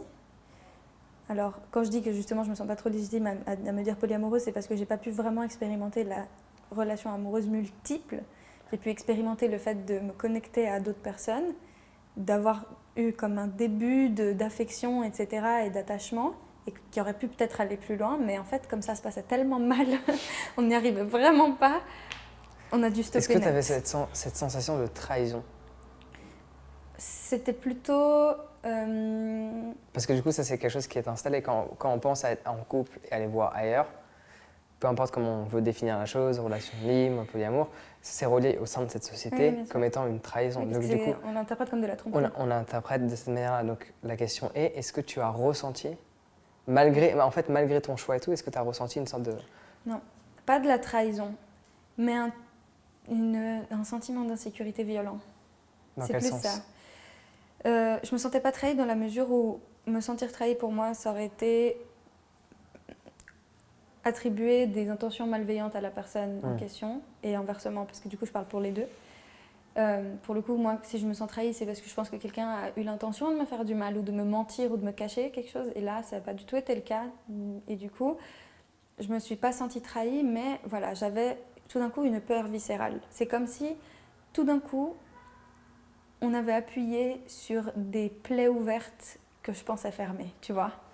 Et c'était ça tout le challenge. Et c'est là où je me suis rendu compte qu'en fait, c'est bien beau, comme tu as dit, d'aimer l'idée et de s'y reconnaître en fait et de se dire tiens, ça me ressemble beaucoup et de réussir à le vivre vraiment. Et c'est pour ça que je me dis peut-être qu'en fait, les vrais polyamoureux, ils pensent que j'en suis pas une, entre guillemets, parce que peut-être que c'est pas si naturel pour moi, parce que j'ai tous mes réflexes passés, parce que moi, ma première relation, elle a duré 2 ans et demi dans un cadre complètement différent et elle s'est terminée très très mal.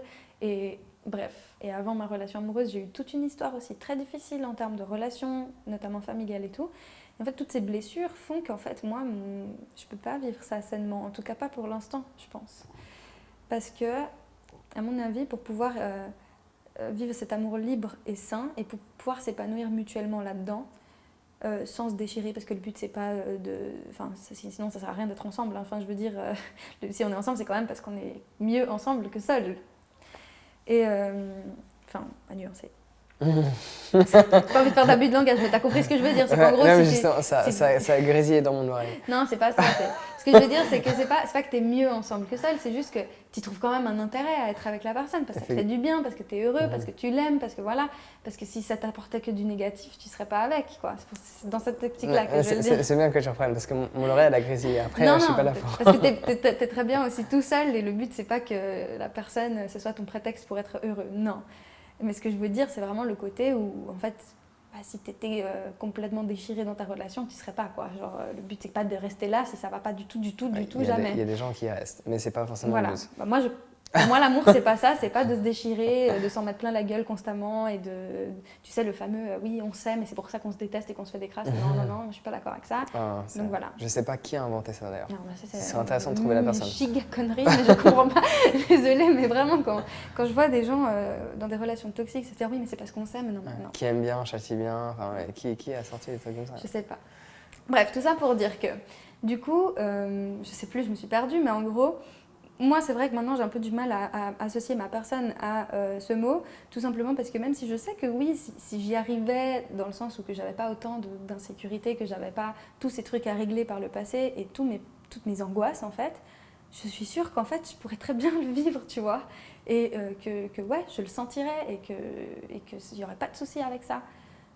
Parce que je l'ai déjà expérimenté sans le savoir. Disons, la première fois que je suis tombée amoureuse, j'étais pas consciente qu'en fait j'étais déjà amoureuse de quelqu'un d'autre en même temps. Tu vois ce que je veux dire? C'est comme ça que j'ai réalisé le truc aussi. Parce que je me suis rappelée. Je me suis dit, mais en fait, toi, tu l'aimais déjà lui quand t'es tombée amoureuse de lui. En fait, t'en as aimé deux pendant un certain temps, tu vois, sans le savoir, sans vouloir l'admettre. Donc en fait, tu vois, tout ça, je le sais que c'est dans moi. Je sais comment je fonctionne, je sais comment je suis. Et le fait est que, malheureusement, à mon avis, quand t'as beaucoup de blessures émotionnelles profondes, quand tu as parfois peut-être certaines difficultés particulières en termes de stabilité émotionnelle, comme c'est mon cas, une base anxieuse, comme dit ma psy, à cause de mon histoire que j'ai eue et qui a malheureusement eu des séquelles assez fortes, et je parle pas forcément de mon ex, je parle de bien avant, et bah ouais, c'est dur de vivre des relations qui, en fait, on t'a jamais appris à les vivre comme ça, t'as aucun point de référence autour de toi, enfin je veux dire, nous, dans notre entourage, il y a personne qui fait comme nous, et du coup, c'est vraiment dur de le faire bien, quoi. Et donc, en fait, ça fait 1 an et demi, on a juste pas laissé tomber, mais on s'est juste dit, écoute, on va laisser le temps. On compte être ensemble pendant un bon moment. On le sent, on a envie d'être ensemble pendant un moment. On s'est dit, tu sais quoi, Genre juste, partons du principe que on n'est que les deux en ce moment et que si vraiment on a envie de vivre une tierce relation, on le communiquera, mais pour l'instant, on part du principe qu'il ne se passe rien, juste pour ma sécurité émotionnelle et pour la sienne, parce que moi, j'ai besoin de régler beaucoup de choses. Vraiment.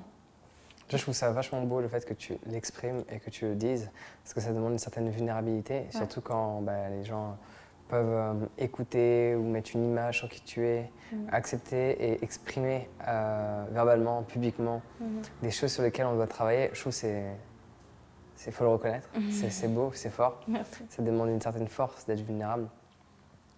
Et c'est une notion qui n'est pas assez travaillée dans tout ce qui est domaine spiritualité, développement personnel. On parle de volonté, etc. C'est utile. Mais la vulnérabilité, c'est une grande force. Donc moi, je reconnais le fait que tu l'exprimes.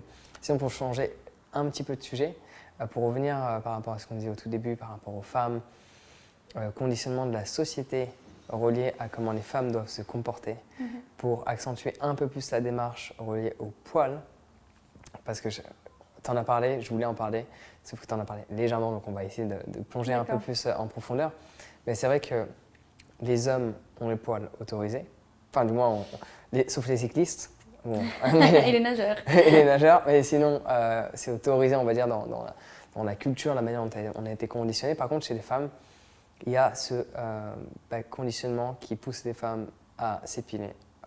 Et je voulais que tu exprimes un avis là-dessus, parce que je sais que tu as fait différentes expériences. Tout à fait. De la même manière que je me suis interrogée sur soutien-gorge, maquillage, vêtements, tout ça, je me suis interrogée sur l'épilation, parce qu'il faut dire que quand même, claquer 40 balles chez l'esthéticienne tous les mois juste pour s'épiler le maillot, sachant qu'il faut aussi s'épiler les jambes, et s'épiler les aisselles, et s'épiler la moustache, et s'épiler ci, s'épiler ça, ça demande quand même un sacré budget si on ne le fait pas soi-même. Donc tu réfléchis, tu te dis mais pourquoi je mets cet argent-là? Puis quand tu veux le faire tout seul, en fait, tu te rends compte que c'est incroyablement douloureux et que tu te le ferais pas toi-même, en fait. Tu te dis mais pourquoi je me fais ça à moi? Encore que c'est quelqu'un d'autre que tu as payé, tu te dis bon j'ai payé, allez fais-le. Mais quand c'est toi-même, c'est assez... difficile, je trouve, en tout cas pour moi c'était affreux. Enfin, essayer de m'épiler moi-même, si c'était pas au rasoir, c'était vraiment un calvaire, quoi. Se mettre la cire soi-même et se l'arracher. Et en fait, j'ai réfléchi sur cet acte, tu vois. Genre, je me suis vraiment, une fois, pendant que je m'épilais, je me suis dit, mais je décide moi-même délibérément de me faire ça. Pourquoi je fais ça, tu vois? Parce que juste, ça faisait mal, en fait. Donc, il y a la dimension de l'argent, il y a la dimension de la douleur. Et puis juste, quand je me suis rendu compte que c'était un énième truc qu'on était censé faire pour être une vraie meuf, ça m'a fatiguée. Je me suis dit, mais en fait, mon corps, il est comme il est parce qu'il est comme il est, point. Genre, c'est pas parce qu'il doit correspondre à quoi que ce soit. Enfin, ça veut rien dire. Mes poils, ils dérangent qui à part les gens autour de moi? Oui, c'est ça. C'est parce que du coup, ça m'emmène à plusieurs petites questions. Vas-y. Question par rapport à toi, ta perception de toi, parce que forcément quand tu te regardes dans la glace, tu vois un changement. Ouais. Donc est-ce que ça a changé la perception que tu as de ton image de toi? Première question, on va commencer par là. Okay. Complètement. Dans quel sens? Parce que forcément quand du coup tu réalises tout ça et que tu te dis oh non, j'en ai marre, j'ai pas envie de le faire et puis je vois pas l'utilité, tu découvres à quoi ressemble ton corps alors que depuis des années en fait tu te connais nu, tu te douches, tu te vois dans un miroir et tout d'un coup tu as l'impression que tu es en train d'avoir une puberté et que je savais pas que j'étais comme ça, tu vois. C'est vraiment ça le truc, c'est genre j'étais pas au courant d'à quoi ressemblaient mes aisselles si je les épilais pas. Quand j'ai arrêté de les épiler, je découvrais mon corps, j'étais là mais je ressemble à ça en vrai quand je fais rien. Mes jambes c'était pareil, c'était fou parce que vraiment je m'y attendais pas, tu vois. Sincèrement, genre, c'est comme si, je te dis, j'avais une deuxième puberté. Parce qu'en fait, quand t'es habituellement, quand t'es ce genre de démarche et tout, tu commences très très jeune. Hein. Moi, j'ai pas attendu d'avoir les aisselles touffus pour commencer à les épiler. En fait, j'ai jamais laissé mon corps se développer jusqu'à ce point-là. Enfin, dès que ça a commencé à apparaître, je les ai enlevés. Et du coup, c'était très étrange de se voir comme ça, parce que c'était comme... c'est peut-être exagéré ce que je veux dire, mais je le pense vraiment. C'était comme une deuxième naissance. C'était vraiment comme si je me disais, mais... Ah, du coup, ça c'est moi. Enchantée, moi. Je suis contente de te connaître. Donc plus une perception de toi positive. Et par contre, du coup... Pas toujours. Pas toujours? Parce qu'en fait, quand t'es pas habitué, Ouais, au début, ouais. inévitablement, tu te dis c'est moche. Ouais. Enfin, je me suis pas dit tout de suite, ah en fait, c'est moi, c'est sexy, ça fait femme, machin, tout ce que tu peux te dire. Et je me suis juste dit au début, mais comment tu vas faire? Tu peux pas sortir comme ça, c'est moche. Oui, parce que du coup, en fait, c'est ça le truc, c'est que bon, cette perception du coup qui n'est pas totalement positive, mais qui a un petit aspect négatif dans ta perception au début, ça m'emmène où justement, parce que cet aspect c'est moche, il est toujours relié à un contexte social. Pas forcément de soi, parce qu'on a été conditionné à qu'est-ce qui est beau, qu'est-ce qui est moche, en fonction de la culture, Bien sûr. de tout. Rien que tu vis dans différents quartiers, ce qui est beau, c'est moche change, hein. Rien que de quartier en quartier, hein. Alors de pays en pays, de culture, de religion, machin. Donc du coup, quelle a été ton expérience à travers la manière que les gens, premièrement de ton entourage, quelle a été ton expérience par rapport à leur manière de te voir comme ça? Parce qu'il y a forcément ton entourage qui voyait Carolina d'une certaine manière et Carolina d'une autre manière. Et il y a aussi des gens que tu ne connaissais pas qui, eux, ont juste vu une personne, femme, avec des poils.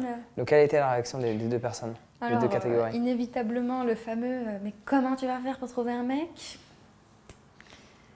Enfin, comme si c'était le seul but dans ma vie et que c'était ça qui allait faire que j'attire quelqu'un et que j'attire forcément un mec qui a dit que je voulais attirer que des mecs. Hein, bon, c'est un autre débat. Mais ça, c'était déjà une des questions qu'on m'a beaucoup posées parce que visiblement, ça intéressait plus les gens, et là pour le coup de mon entourage proche, de savoir ce que penserait une autre personne que ce que je pensais moi-même de mon corps, tu vois. Donc ça, c'était très intéressant. En fait, dès qu'il y avait ce débat sur la table, c'était toujours le sujet les autres.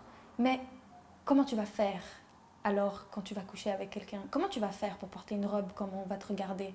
Tu vois, jamais on me demandait comment tu te perçois? Est-ce que tu te plais? Est-ce que tu aimes en fait? Des questions reliées par rapport à ta prise de décision. C'était toujours les autres. C'était toujours, mais et qu'est-ce que va dire grand-mère quand on va aller la visiter? Et qu'est-ce que va dire ton père quand il va voir ça? Tu vois, c'était un peu cette optique-là. Donc c'était très pénible. Et au début aussi, il y a eu beaucoup de « t'as pas besoin de faire ça pour être féministe ». Parce qu'on pensait beaucoup que en fait, je faisais ça pour genre revendiquer encore plus mes valeurs. Alors oui, ça fait partie de mes valeurs et oui, c'est un acte en effet profondément féministe selon moi, mais c'est pas la seule raison. Petite parenthèse, est-ce que tu penses que peut-être cet acte, qui est un acte en soi sans en être un, parce que du coup il n'y a plus d'acte, il y a une absence d'acte. Il y a une absence d'acte, donc dans cet acte, non-acte naturel, qui est de laisser ton corps naturel, par rapport à la manière dont sont perçues les femmes et de la manière dont sont perçus les hommes, penses-tu que peut-être ce mouvement est un peu contradictoire par rapport au féminisme, dans le sens où tu ressembles aux hommes et il n'y a plus cette différence homme-femme? Ah, pas du tout. Parce que je pense vraiment pas que je ressemble plus à un homme. Oui, même pas. Ouais, j'aurais dû tourner la question. Non, mais je vois ce que tu veux dire. En gros, est-ce que tu n'as pas l'impression que c'est contradictoire parce que genre j'adopte des comportements dits masculins dans la société? Par rapport au contexte de la société, ça c'est avoir des poils. Un homme, en fait, dans le contexte, c'est il a des poils. Une femme, elle n'en a pas. Enfin, elle n'en a pas. Ou elle les enlève. Il n'existe pas. Ouais, pour certains hommes, je pense, dans leur tête, des femmes n'ont pas de poils. C'est bien triste. Enfin, par rapport au contexte, tu vois, le contexte du conditionnement de la société, quand tu prends le mouvement féministe, qui est du coup de représenter la femme d'une certaine manière et de valoriser la femme et de la montrer en tant que femme, du moins d'après ce que j'ai compris, hein. Corrige-moi si je me trompe. Hein. Ça dépend. Ça dépend, ok. Bon, on va partir sur ce principe-là, du moins pour l'instant. De valoriser les femmes. De valoriser les femmes. Mais donc du coup, si les femmes font la même chose que les hommes dans le sens de la comment on dit ça? Masculinité. Masculinité. Oui. On va y arriver. Est-ce que du coup, ça va pas justement être un peu contradictoire? Non. Okay. Parce que le but, c'est de déconstruire justement ce qu'est la féminité et ce qu'est la masculinité. Okay. C'est juste ça. En fait, moi, je fais pas comme les hommes. Oui, tu fais quelque chose de naturel. Je fais juste comme je veux. et c'est interprété de faire comme les hommes. Alors certes, dans ma tête, je me suis dit pourquoi les mecs, ils peuvent le faire et pas moi. Moi aussi, j'ai envie d'avoir cette liberté. Mais en fait, moi, ce que je veux, c'est la liberté, c'est pas faire comme les mecs. Tu vois ce que je veux dire? En fait, moi, j'ai juste envie de pas me prendre la tête, en fait. De la même manière que toi, quand tu sors, tu te prends pas la tête à te dire « Oh, mon Dieu, j'ai un poil de sourcil qui est mal placé. » Moi, j'aimerais avoir la même sérénité, mais en fait, j'aimerais pas avoir une masculinité, tu vois, j'aimerais pas... Enfin, je veux dire, c'est Oui, pas... mais je dis pas pas une par question rapport à toi, en fait, par rapport à la société. Oui, La mais manière dont on justement, c'est le définit. but, c'est de dire... Le but, c'est de dire à la société qu'en fait, la féminité avec un grand F, elle est multiple, et la Elle n'est masculinité pas avec un basée grand sur M, le elle est fait multiple. d'avoir ou de pas avoir Complètement.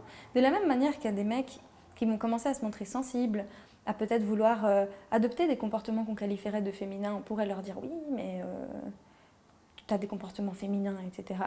Non, en fait, cette personne exprime un genre de manière libre. C'est juste que nous, on construit le genre avec notre perception. Donc le fait que, moi, on m'a déjà demandé est-ce que j'étais trans. Alors, dû au fait qu'on le voyait avec des poils. pour Ou plein sans. de raisons. Parce que c'était une période où j'avais coupé mes cheveux courts. Donc, j'avais pas une coupe garçonne, mais j'avais, tu vois, une coupe garçonne, comme on dit. Pardon. Donc, j'avais coupé mes cheveux courts, genre juste là en dessous des oreilles. J'avais justement arrêté le maquillage, arrêté de m'épiler. Bon, maintenant peut-être que j'y fais un peu plus attention parce que j'aime bien maintenant, mais c'est vrai que pendant une période j'en avais même alors rien à faire d'être habillée comme un sac. Donc on m'a demandé, genre 2 ou 3 fois, mais en fait, est-ce que t'es trans? Est-ce que là t'es en train de nous dire que tu veux devenir un mec? Alors moi, je l'ai vraiment pas mal pris parce qu'il n'y a rien de mal à ça. Bien au contraire, dans le sens où c'est pas bien, c'est pas mal, c'est juste un état, quoi. Mais non, en l'occurrence non. Alors oui, j'ai questionné parfois le genre et je me suis demandé est-ce que c'est ça la féminité que je veux? Est-ce que je me reconnais vraiment dans ce qu'on veut, dans ce qu'on dit que c'est une femme, etc.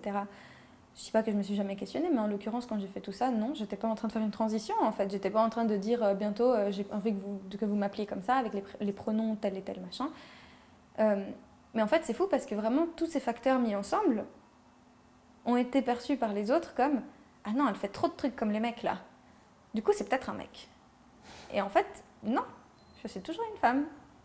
Je fais juste pas comme toutes les femmes. Mais ça veut pas dire que je suis moins une femme parce qu'en fait, au final, ce qui compte, c'est comment moi je me perçois et comment je m'identifie et comment je veux être présentée au monde et ce que je veux que les gens voient de moi. Et au final, est-ce que mon genre a vraiment une importance au fait? Tu vois ce que je veux dire? C'est pas... Tu peux juste faire abstraction de si je m'identifie femme ou homme ou machin. Alors si c'est important pour soi-même et qu'on a besoin que les autres le sachent, je le comprends, je le respecte et je pense que c'est important de le respecter.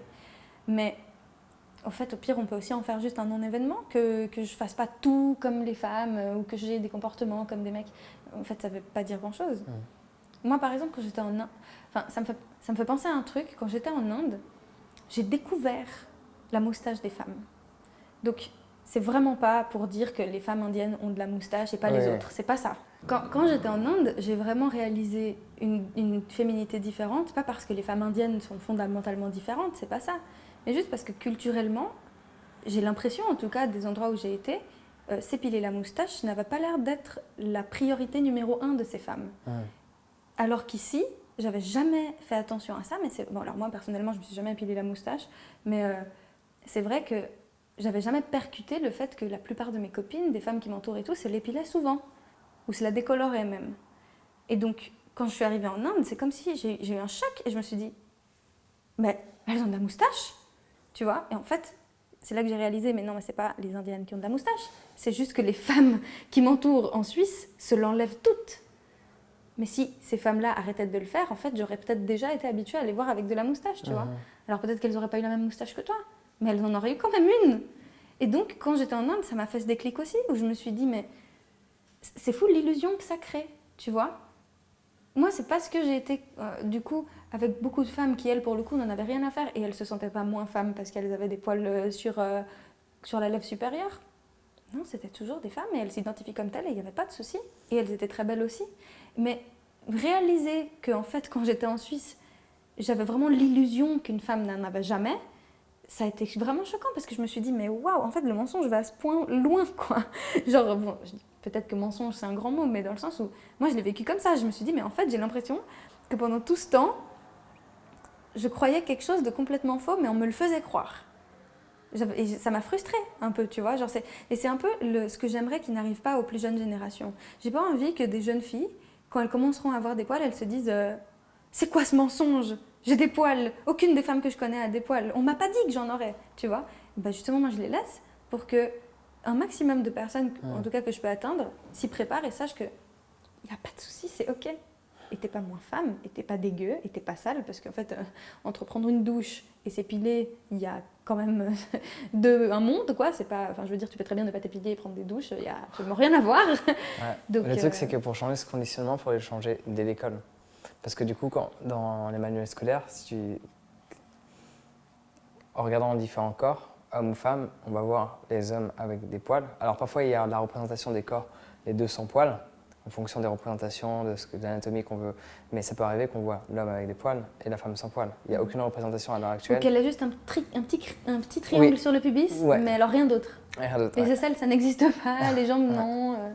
Donc déjà, il y a ce conditionnement qui est fait au plus jeune âge, Bien sûr. qui est inconscient. Est-ce que tu penses, pour en finir avec cette histoire de poils, c'est marrant. Non mais c'est marrant parce qu'en plus, déjà on a défini, dans la langue française par exemple, on a défini une différence entre le poil et les cheveux. Poil, cheveux. En anglais, hair. Hair. C'est pareil pour tout. Enfin, il n'y a pas de différence entre eux. Et pourtant, on perçoit une différence. Et c'est là où c'est intéressant, c'est qu'on va dire que tes cheveux sont beaux, alors que tes cheveux sont des poils, d'une certaine manière. Mais tes poils sont moches. Mais tes poils sont moches en fonction de où ils se trouvent, en fait. Donc ça, c'est assez intéressant. Pour en finir là-dessus, il y a quelque chose qui m'intrigue et qui, je pense, pour intriguer notamment des femmes, sur le fait de, est-ce que, bon, le truc, c'est que tu es toujours avec la même personne à ce moment-là, mais dans peut-être le regard que tu as pu recevoir de différents hommes sur toi à travers le fait de te montrer avec tes poils, donc pas forcément habillé tel que tu es aujourd'hui. Est-ce que tu as ressenti beaucoup moins d'attirance de chez les hommes? Au contraire, c'est ça qui était surprenant, c'est qu'en fait, quand j'ai commencé à être dans cette démarche, c'était bien avant que je rencontre mon copain de maintenant. Et en fait, c'est un petit peu, j'appelle ça un filtre à con. Parce que... Ça peut fonctionner pour le coup, parce que tu vas attirer des gens uniquement vers l'esprit. Parce qu'en fait, genre, bon, alors après, là, peut-être que ça se voit pas, donc là, si maintenant, je sais pas, je flirte avec quelqu'un, il va peut-être pas le savoir d'emblée. Mais c'est quelque là, chose... ce serait intéressant de voir là. Mais en fait, c'est souvent des trucs dont on parle assez vite, quoi, parce que je suis un peu rentre dedans, disons, dans le sens où j'aime pas tergiverser sur des trucs bateaux, quoi. Genre, c'est vrai que j'aime bien aller dans le vif, quoi, je rentre dans l'art, disons, et puis quand je parle avec quelqu'un avec qui potentiellement il pourrait se passer quelque chose d'intime, c'est quelque chose que je vais aborder très facilement, tu vois, et que je vais dire, ou que je vais essayer de montrer à un moment donné. Par exemple, si là, en dessous de mon t-shirt, j'ai un débardeur, et j'enlèverai mon haut, et la personne verra que j'ai des poils, et sûrement qu'elle va me demander pourquoi tu gardes tes poils, etc., tu vois. Et, ou juste poser des questions par rapport à ça, pour voir ce que la personne en pense. Mais du coup, en fait, moi, si tu veux, j'accepterai jamais d'avoir une intimité avec quelqu'un qui déjà de base me dit ouais, c'est moyen, quoi. Enfin non, si tu trouves que c'est moyen, tu peux rentrer chez toi. Il n'y a pas de souci, on va rien avoir ensemble. Mais la plupart du temps, en fait, au contraire, on m'a fait même des compliments par rapport à ça, parce que c'était... Ça donne un côté très décomplexé, et ça plaît. En tout cas, les personnes avec qui j'ai été ont aimé ça. Parce qu'elles se sont dit « Ah, mais tu te prends pas la tête ». Et du coup, en fait, ils associent ça à une forme d'état d'esprit qui leur plaît, qu'ils trouvent sexy. Ils se disent « Ah, mais elle n'est pas en train de calculer le moindre fait et geste et le machin, le truc, elle est elle-même ». Et du coup, ça plaît. En fait, c'est juste le fait d'être toi qui plaît, tout simplement. Après, tu peux très bien t'épiler et lorsque tu ne l'es pas, être quand même toi-même et plaire aussi. Mais c'est vrai que combien de fois ça se voit pas qu'on est crispé parce qu'on se dit « Non, non, tu peux surtout pas aller là. » Parce que non, je suis pas épilée. Il n'y a pas moyen. Et puis tout d'un coup, ça met un froid un peu, tu vois. Et le fait de ne pas se poser cette question et juste se dire on s'en fout et il n'y a vraiment pas de souci, ça enlève un poids qui crée une dynamique beaucoup plus propice à l'intimité, disons, et qui fait que c'est beaucoup plus simple, en fait. Et même dans l'intimité elle-même, ça ne change rien. Genre, en fait, l'intervention des poils n'a pas vraiment d'impact. Enfin, je veux dire, c'est pas tout d'un coup « Ah non, tout a changé, comment faire ?» C'était pareil, en fait. C'est juste visuellement différent et peut-être les sensations ne sont pas les mêmes, en effet. Et aussi, quand tu gardes tes poils, ton odeur, elle est gardée au sein de tes poils. Je sais pas si tu vois ce que je veux dire. Donc après, il y a des débats. Il y a des gens qui disent « Ouais, tu sens plus quand tu t'épiles ». D'autres, ils disent que tu sens plus quand tu t'épiles pas. Moi, je sais que quand je garde mes poils, je reconnais mon odeur. Tu vois ? Et je sais que si je transpire, on va la sentir, mon odeur, tu vois. Et en fait, comme c'est pas une odeur polluée par plein de trucs du style parfum, lotion, machin truc. C'est vraiment mon odeur à moi, avec mes petites phéromones à moi. Et donc, quand quelqu'un est sensible à ces odeurs-là, ça leur plaît, en fait. En fait, ça les... Ouais, parce qu'on on est des animaux, on a tendance à l'oublier, et on est sensible aux odeurs.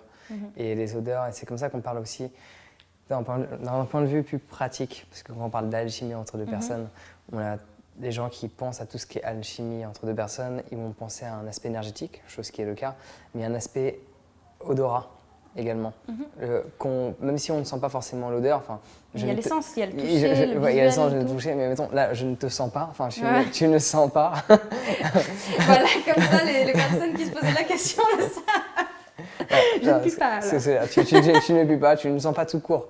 Ça n'empêche pas que mon odorat détecte quand même une odeur de toi. Et tu sauras que c'est moi. Et m'envoie des signaux, même si j'arrive pas forcément à percevoir cette odeur. Après, en se rapprochant d'une personne, tu peux déterminer que cette personne a telle odeur. Donc là, ça t'apprécies ou pas l'odeur, mais ça envoie dans tous les cas des signaux. Que tu ressentes consciemment ou pas l'odeur, l'odeur d'une personne, la personne aimait cette odeur. Donc c'est comme ça aussi qu'on peut parler d'alchimie. J'aimerais bien parler d'une dernière petite chose, du coup, qui est reliée aussi à tout ce qui est odorat. Avant de te poser la question, j'ai un doute, je ne suis plus sûre de mon information. Utilises-tu du savon ? Pas toujours. Pas toujours. D'accord. Donc du coup, depuis combien de temps tu n'utilises plus trop de savon ? Alors, je t'explique. Et quelle est la fréquence de l'utilisation de ton savon ? Parce que personnellement, ça fait 4 ans. Alors, j'utilise toujours du savon. Moi, le savon, j'ai du mal à en passer. Mais j'utilise plus de déodorant depuis près de 4 ans. Et je sens beaucoup moins fort. Quand je transpire, ça pue pas.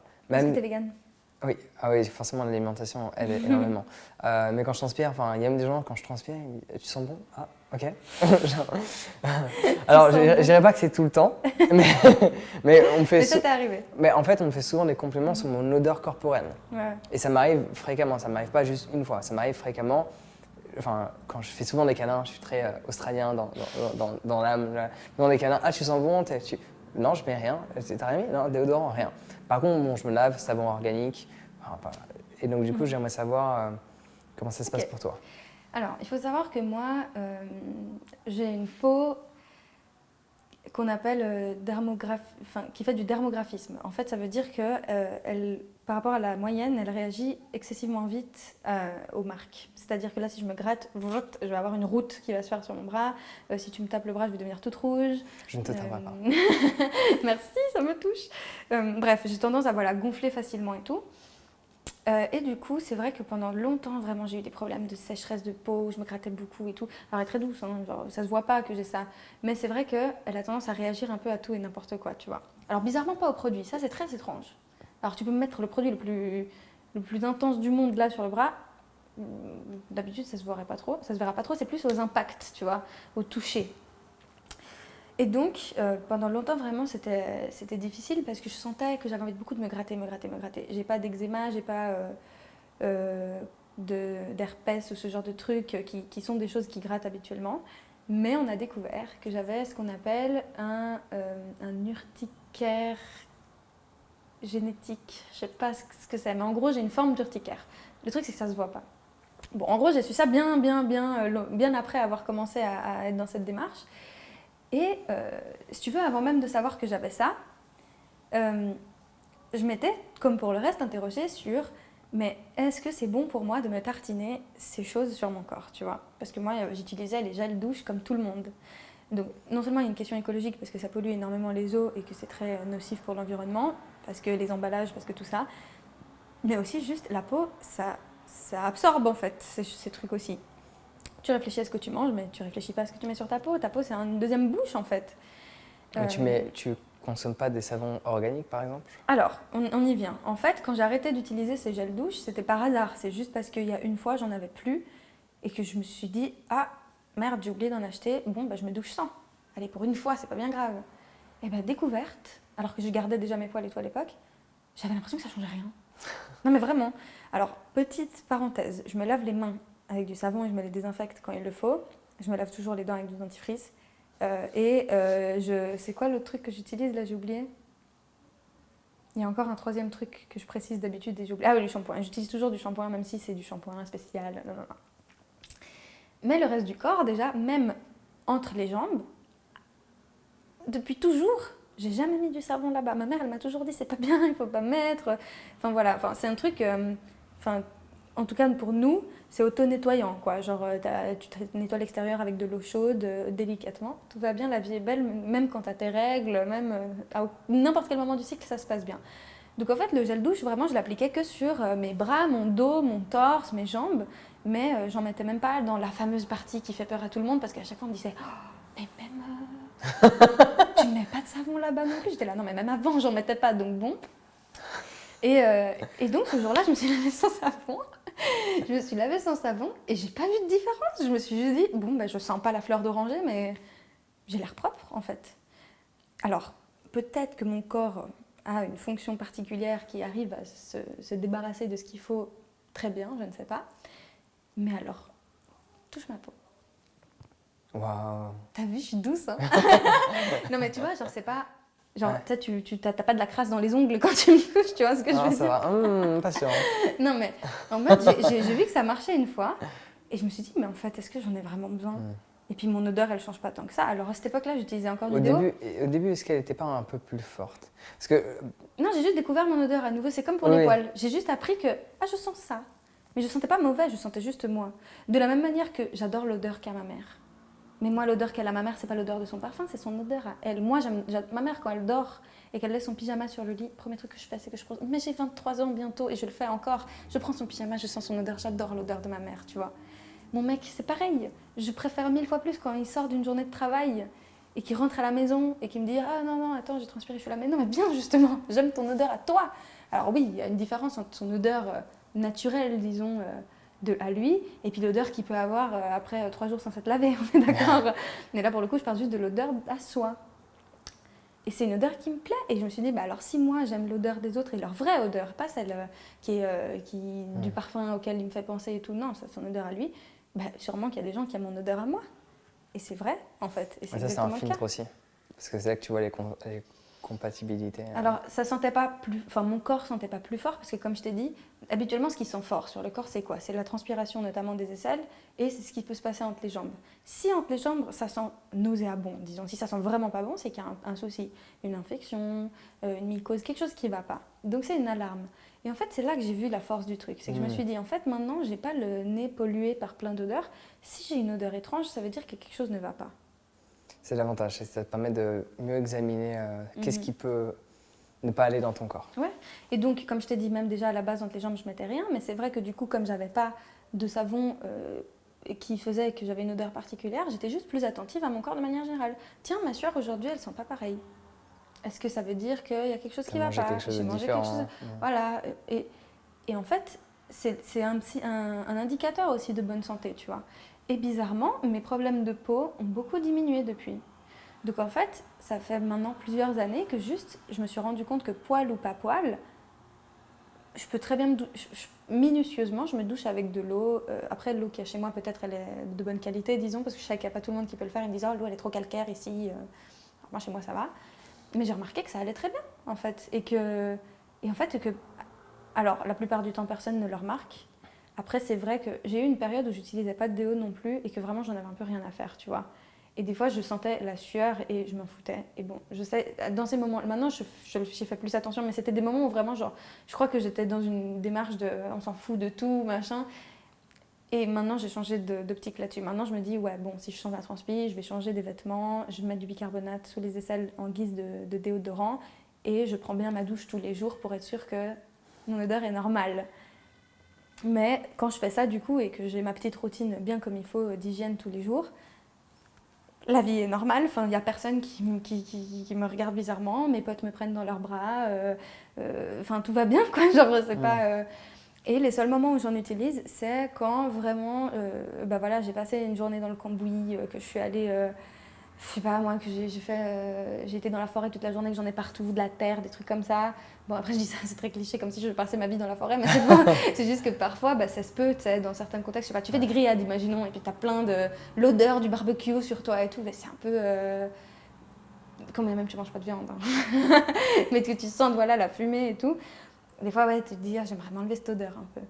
Et quand je suis en voyage, par exemple, quand j'étais en Inde ou en Colombie, j'avais pas le choix par contre. Parce qu'il fait tellement chaud dans ces pays et il fait tellement humide que c'est même pas pour l'odeur en fait, c'est juste pour la sensation que ça fait après de s'être lavé au savon, d'être tout genre tout frais, tout lisse, tu vois. Parce que et là sinon, j'en avais besoin. Ouais. Donc quand j'étais en Inde et quand j'étais en Colombie, je l'utilisais très souvent le savon. Mais après quand je suis ici et que je fais rien de particulier et que la température est plus ou moins normale et même en été en fait, l'ambiance, non ça je l'ai dit en espagnol, l'environnement n'est pas poisseux et humide comme ça peut l'être quand j'étais en Colombie ou quand j'étais en Inde où vraiment, tu sais, limite tu rentres chez toi, en plus la pollution elle reste collée parce que tu transpires tout le temps. Donc voilà.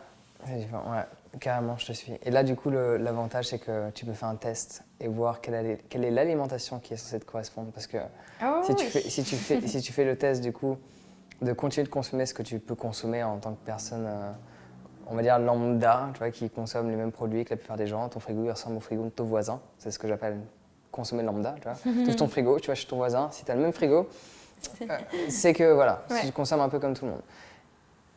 Fais le test à la limite une semaine sans savon, voire sans déo. Et fais le test pareil, mais en changeant ton alimentation, en ayant une alimentation plus bio, plus végétale. Et là, ton odeur ne sera pas la même. Et là, peut-être, il faudra remettre en question tout ce qu'est la bouffe. Mais ça, on en parlera une autre fois. En attendant, c'était un réel plaisir d'échanger avec toi. Pareil. Devant la caméra, en dehors de la caméra, c'est fun dans tous les cas. Je suis très contente. Merci beaucoup. Merci infiniment d'être venu. C'était un plaisir de te recevoir. Pareil.